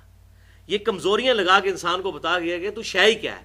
اور یہ دیکھیں اللہ تعالیٰ ہمارا ہم نے موت مقدر کر دی ہے، تو بھاگ کے کہاں جائے گا؟ وَنَحْنُ بِمَسْبُوقِينَ، اور تو ہمیں عاجز نہیں کر سکتا۔ أَلَا أَن نُبَدِّلَ أَمْثَالَكُمْ وَنُنْشِئَكُمْ فِي مَا لَا تَعْلَمُونَ، کہ ہم تجھے کسی ایسی شکل و صورت میں پیدا کر دیں جو تیرے علم میں نہیں، تجھے کتا بنا دیں، تجھے جانور بنا دیں، تیری تو کوئی حیثیت ہی نہیں ہے، ہم نے تجھے بنایا ہے، خنزیر بنا دیتے, کتا بنا دیتے, بلا بنا دیتے. اب بھی چاہیں تو تجھے بدل دیں, کسی اور شکل میں پیدا کرتے ہیں. وَلَقَدْ عَلِمْتُمُ النَّشْأَةَ الْأُولَى, بے شک پہلی دفعہ جو تمہیں ہم نے پیدا کیا ہے اس کا علم تو تمہیں ہو چکا. فَلَوْلَا تَذَكَّرُونَ, تو کیوں نہیں نصیحت حاصل کرتے کہ جو ہم نے تمہیں پہلی دفعہ پیدا کیا تمہارا کوئی اختیار اس میں نہیں ہے, تو اب ہماری مرضی پہ چلو. اللہ افرائیتم ما تحرثون, بھلا بتاؤ تو یہ جو کھیتی بوتے ہو تم زمین کے اندر, بیج بوتے ہو, انتم تزرعونہ ام نحن الزارعون, کیا تم اس کو کھیتی بنا کے باہر نکالتے ہو یا ہم نکالتے ہیں؟ اللہ اکبر, پوری انسانیت تباہ ہو جائے اگر زمین جو ہے اگانا بند کر دے. دو ہی چیزیں ہیں نا جی, کھانے کی خوراک اور دوسرا پانی. پانی کا بھی ذکر آنے لگا ہے, وہ تو بہت بڑی چیز ہے, وہ تو اینڈ پہ انہی آیات میں آ جائے گا, وہ تو کلائمیکس ہے. جو کھیتی جو تم بیج بوتے ہو تم نکالتے ہو یا ہم نکالتے ہیں؟ اللہ, لو نشاء لجعلناه حطاما فظلتم تفکہون, اگر ہم چاہیں تو یہ ساری کھیتی کو بھس بنا دیں اور تم سوچ میں پڑ جاؤ یہ کیا ہو گیا, بوئی تھی گندم اور نکلا بھوسا, اب کھائیں گے کہاں سے؟ انا لمغرمون, اور بے شک پھر تم کہو گے ہم تو غرق ہو گئے. بل نحن محرومون, بلکہ ہماری تو بد نصیبی کہ ہم نے بیج بویا تھا اور نکلے ہی کچھ نہیں ہے. افرائیتم الماء الذی تشربون, بھلا بتاؤ تو جو تم پانی پیتے ہو, انتم انزلتموہ من المزن ام نحن المنزلون, کیا تم نے اس پانی کو اوپر سے اتارا ہے یا ہم نازل کرنے والے ہیں؟ پانی ختم, اب تو کہتے ہیں نا اگلی جنگیں تو ہونی پانی کے اوپر ہیں, پانی ختم ہو جائے تو سارے معاملات ہی تلپٹ ہو جائیں. لو نشاء جعلناہ اجاجا فلولا تشکرون, اگر ہم چاہیں تو اس پانی کو کھاری یعنی کڑوا اور نمکین ایسا کر دیں کہ تمہارے پینے کے قابل بھی نہ رہے. اور واقعی ہوتا ہے ایسا ہی ہے, سمندر کا پانی آپ پی نہیں سکتے, مر جاتا ہے بندہ اگر وہ پانی پیتا رہے تو مسلسل. اس میں سے ایویپوریشن ہوتی ہے, وہ پورا واٹر سائیکل قرآن پاک میں کئی جگہ بیان ہوا ہے. وہاں سے ایویپوریشن سے بادل بنتے ہیں اور وہ سارا گلیشیئرز کی فارم میں سٹور ہوتا ہے, بارش برستی ہے, پھر وہاں سے گلیشیئر سورج کی تپش سے پگھلتے ہیں, زمین کے اوپر بھی دریا چلتے ہیں, نیچے بھی. یہ سارے کے سارے معاملات اللہ تعالیٰ ہمارے یہ ہم نے کیا ہوا ہے. اگر صرف پانی تو ہو, کڑوا ہو, تب بھی تمہارے کسی کام کا نہیں ہے. اللہ, لو نشاء جعلناہ اجاجا فلولا تشکرون, اگر ہم چاہیں تو اسے ایسا کڑوا کر دیں گے تمہارے پینے کے قابل نہ رہے, تو کیوں نہیں شکر کرتے؟ افرائیتم النار التی تورون, کیا تم نے اس آگ کے اوپر غور نہیں کیا جو تم جلاتے ہو؟ یہ ساری چیزیں کھانے کے قابل آگ کی وجہ سے ہی تو ہوتی ہیں. آگ نہ ہو تو یہ ساری چیزیں ہمارے قابل ہی نہیں رہیں گی.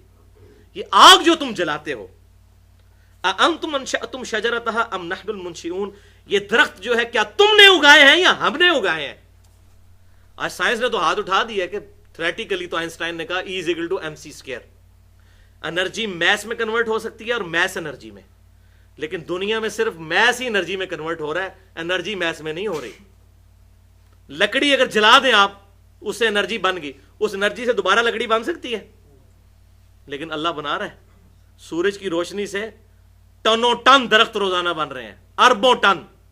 وہی روشنی تو ہے فوٹو سنتھسس کے ذریعے, پودے اپنی ضیائی تالیف کے ذریعے اپنی خوراک تیار کر کے وہ سورج کی روشنی لکڑی میں کنورٹ ہو رہی ہے. اور یہ کہہ رہے ہیں خود بخود ہو رہا ہے, تو خود بخود ہو رہا ہے تو آگ سے دوبارہ ذرا لکڑی بنا کے بتاؤ نا. تو یہ بات سمجھ آئی, کیا تم نے یہ درخت اگایا جس کو تم جلاتے ہو یا ہم نے اگایا؟ نحن جعلناها تذکرۃ ومتاعا للمقوین, یہ آگ تو ہم نے نصیحت کا ذریعہ بنایا ہے لوگوں کے لیے, اور اس میں سامان ضرورت بھی ہے. اس آگ کو دیکھو اور پہچانو کہ کس نے پیدا کی ہے. اب آخری آیت اس میں پھر ساتھ کہا فسبح باسم ربک العظیم, پس یہ تمام نعمتوں کے بعد تسبیح بیان کرو اس رب عظیم کی جس نے یہ ساری چیزیں بنائی ہیں. اللہ اکبر کبیرہ والحمد للہ کثیرہ وسبحان اللہ بکرۃ واصیلا, سبحان اللہ وبحمدہ عدد خلقہ ورضا نفسہ وزنۃ عرشہ ومداد کلماتہ. آخری علمی پوائنٹ نمبر 5, دل بے مانتے حجتا ٹیر. یہ پنجابی میں ایک محاورہ ہے کہ اگر کس نے بات نہ ماننی ہو تو وہ کئی دلائل کا رد کر سکتا ہے, جھوٹے دلائل کے ذریعے حجت بازی کر سکتا ہے. بات نہ ماننی ہو تو بڑے جھوٹے دلائل دیے جا سکتے ہیں.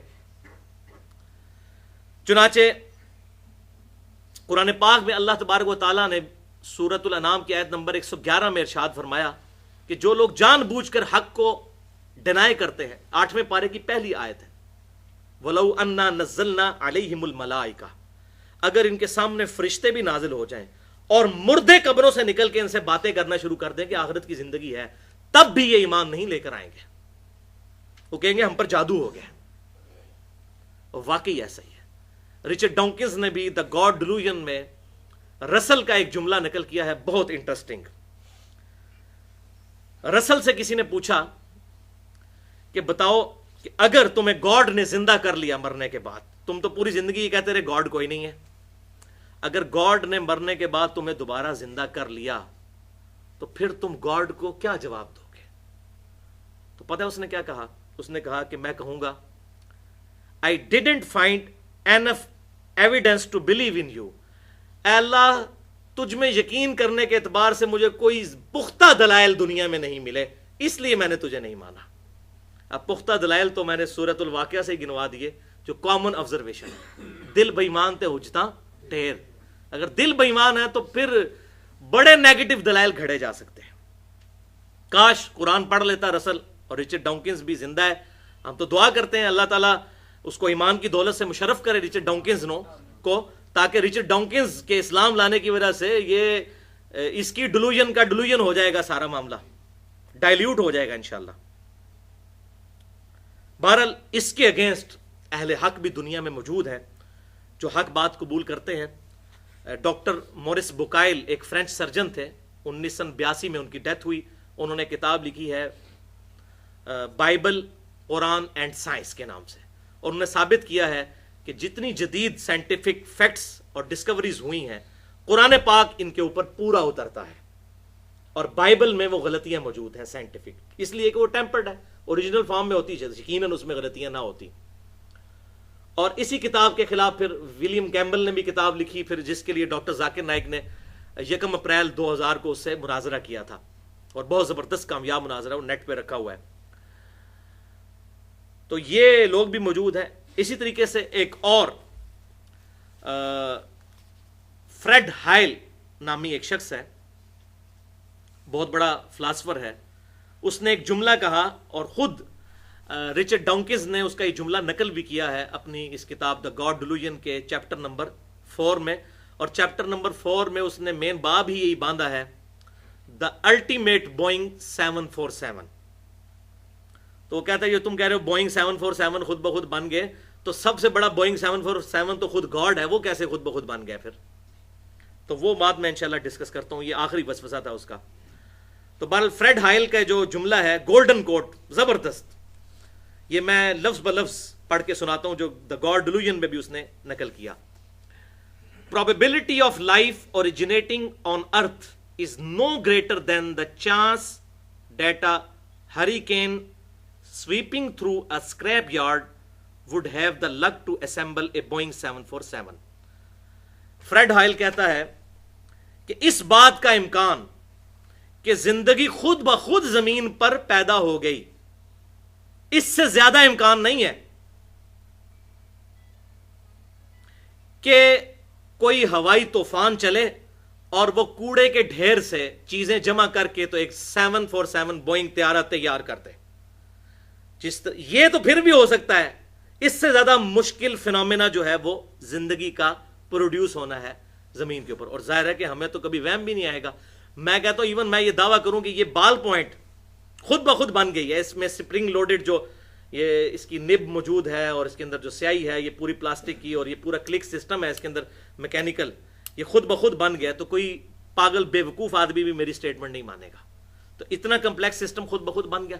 تو وہ فریڈ ہائل نے بڑی زبردست بات کی کہ 747 بوئنگ طیارہ خود بخود کوڑے کے ڈھیر سے کچرا اکٹھا کرے، طوفان چلے، اندھیری چلے، اور وہ ایک 747 جو 1 سال میں تیار ہوتا ہے، بوئنگ کمپنی 1 سال میں تیار کرتی ہے کتنی محنت کے ساتھ، وہ خود بخود بن جائے.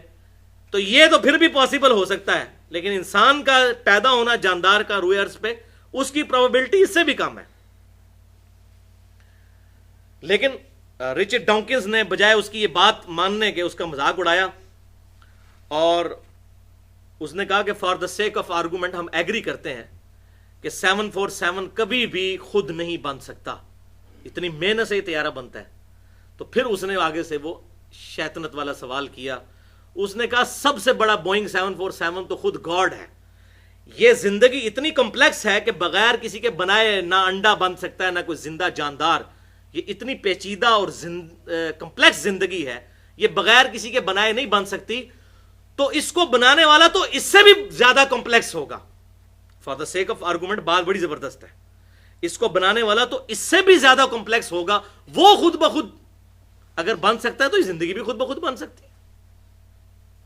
تو ہم کہتے ہیں کہ for the sake of argument ہم بھی ایگری کرتے ہیں کہ ہم جس کریٹر کی بات کر رہے ہیں بالفرض اس کو بھی کسی نے بنایا ہے، کسی ایسے کریٹر نے جو اس سے بڑا الٹیمیٹ بوئنگ 747 ہے. تو پھر جس نے اس کریٹر کو بنایا اس کو بھی پھر کسی نے بنایا ہوگا، اور جس نے اس کو بنایا اس کو بھی کسی نے بنایا ہوگا. تو یہ ایک فیکٹوریل پرابلم شروع ہو جائے گا انفینٹ تک کہ اس کے بنانے والے کو بھی کسی نے بنایا، اس کے بنانے والے کو بھی کسی نے بنایا. تو اس کا تو اینڈ ہی کوئی نہیں ہوگا. جبکہ دوسرے اینڈ پہ ریالٹی ہے کہ ہم سب موجود ہیں. یہ تھیوری نہیں ہے، ہم سب موجود ہیں، ہمارا کریٹر ہے. اچھا ہمارے کریٹر کا بھی کوئی کریٹر، اس کا بھی کوئی کریٹر، اس کا بھی کوئی کریٹر، تو یہ بات کہیں رکے گی نہیں.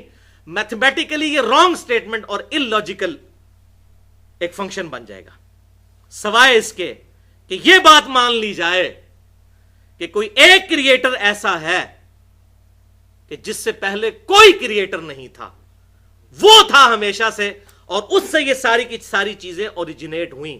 تبھی تو یہ ایکویشن مکمل ہوگی کہ ہمارے بنانے والے کو کسی نے بنایا، اس کو کسی نے بنایا، اسی نے کسی نے.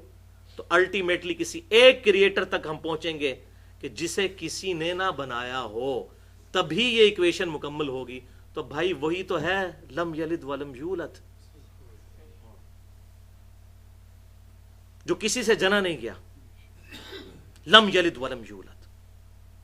اور قربان جاؤں آپ صلی اللہ علیہ وسلم کے، بخاری اور مسلم کی متفق علیہ حدیث ہے، آپ صلی اللہ علیہ وسلم نے ارشاد فرمایا کہ ایک زمانہ آئے گا کہ لوگ آپس میں یہاں تک سوال کریں گے کہ یہ کائنات اگر اللہ نے بنائی ہے تو اللہ کو کس نے بنایا ہے. تو رچرڈ ڈانکنز کی کتاب پڑھ کے تو مجھے وہ یقین آیا کہ واقعی آپ صلی اللہ علیہ وسلم نے سچ فرمایا تھا. اور ایک اور حدیث بخاری اور مسلم کی ہے، اس میں آیا کہ شیطان آتا ہے انسان کے پاس، وہ کہتا ہے یہ چیز کس نے بنائی، یہ کس نے بنائی. الٹیمیٹلی پوچھتا ہے اللہ کو کس نے بنایا. جب یہ کہے تو تم کہو اعوذ باللہ من الشیطان الرجیم، اور اللہ کی پناہ حاصل کر لو. لیکن اس کا ایک ترک صحیح سند کے ساتھ سنن ابی داؤد میں انٹرنیشنل نمبرنگ کے مطابق 4723 اور سنن نسائی الکبریٰ میں 10497 نمبر حدیث ہے. بہترین یہی حدیث ہے کہ شیطان آ کے سوال کرتا ہے تو اس میں آپ صلی اللہ علیہ وسلم نے فرمایا کہ تم کہو فقولوا اللہ احد اللہ الصمد لم یلد ولم یولد ولم یکن لہ کفوا احد. تم کہو کہ اس نے بنایا ہے مجھے جو اکیلا ہے، اس کا کوئی ثانی نہیں ہے، بے نیاز ہے، نہ اس نے کسی کو جنا نہ وہ خود کسی سے جنا گیا، اور اس کی برابری کا، اس کی ٹکر کا کوئی نہیں ہے. یہ سورۃ الاخلاص جو ٹچ سٹون آف تھیالوجی ہے، توحید کا سمجھ لیں کسوٹی، جو یہ گولڈ سمتھ سنیاروں کے پاس کسوٹی ہوتی ہے نا، ٹچ سٹون آف تھیالوجی سورہ اخلاص ہے. تو تم یہ سورہ اخلاص پڑھ دیا کرو.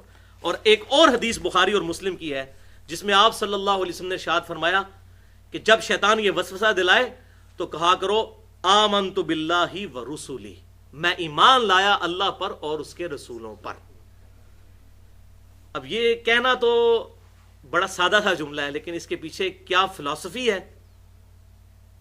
کہ دنیا میں ہزاروں پیغمبر آئے، رپورٹ ہوئے مختلف علاقوں میں، اور ہزاروں پیغمبر ایک ہی بات کرتے رہے کہ آخرت کا دن ہے، ہمیں پیدا کرنے والا ایک اللہ ہے جو اچھائی سے خوش ہوتا ہے، برائی سے ناراض ہوتا ہے، دنیا میں کسی کے ساتھ زیادتی نہ کرو، اس کے احکامات کی پیروی کرو. تمام انبیاء ایک ہی دعوت دیتے آئے، وَلَقَدْ بَعَثْنَا فِي كُلِّ أُمَّةٍ رَسُولًا أَنِ اعْبُدُوا اللَّهَ وَاجْتَنِبُوا الطَّاغُوتَ.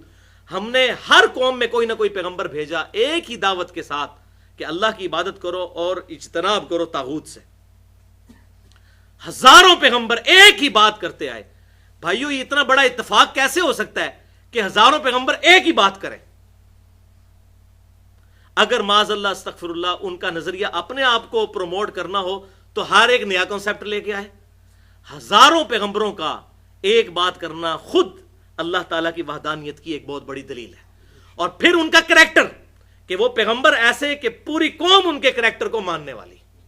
ہزاروں پیغمبر مختلف قوموں میں ہر جگہ ان کا کریکٹر ایک اور سب ایک بات کریں.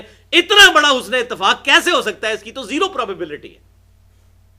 تو اب آپ کو بات سمجھ آئی ہے بخاری اور مسلم کی کہ جب شیطان وسوسہ دلائے تو کہو آمنت باللہ ورسولہ، میں ایمان لایا اللہ پر، اس کے رسولوں پر.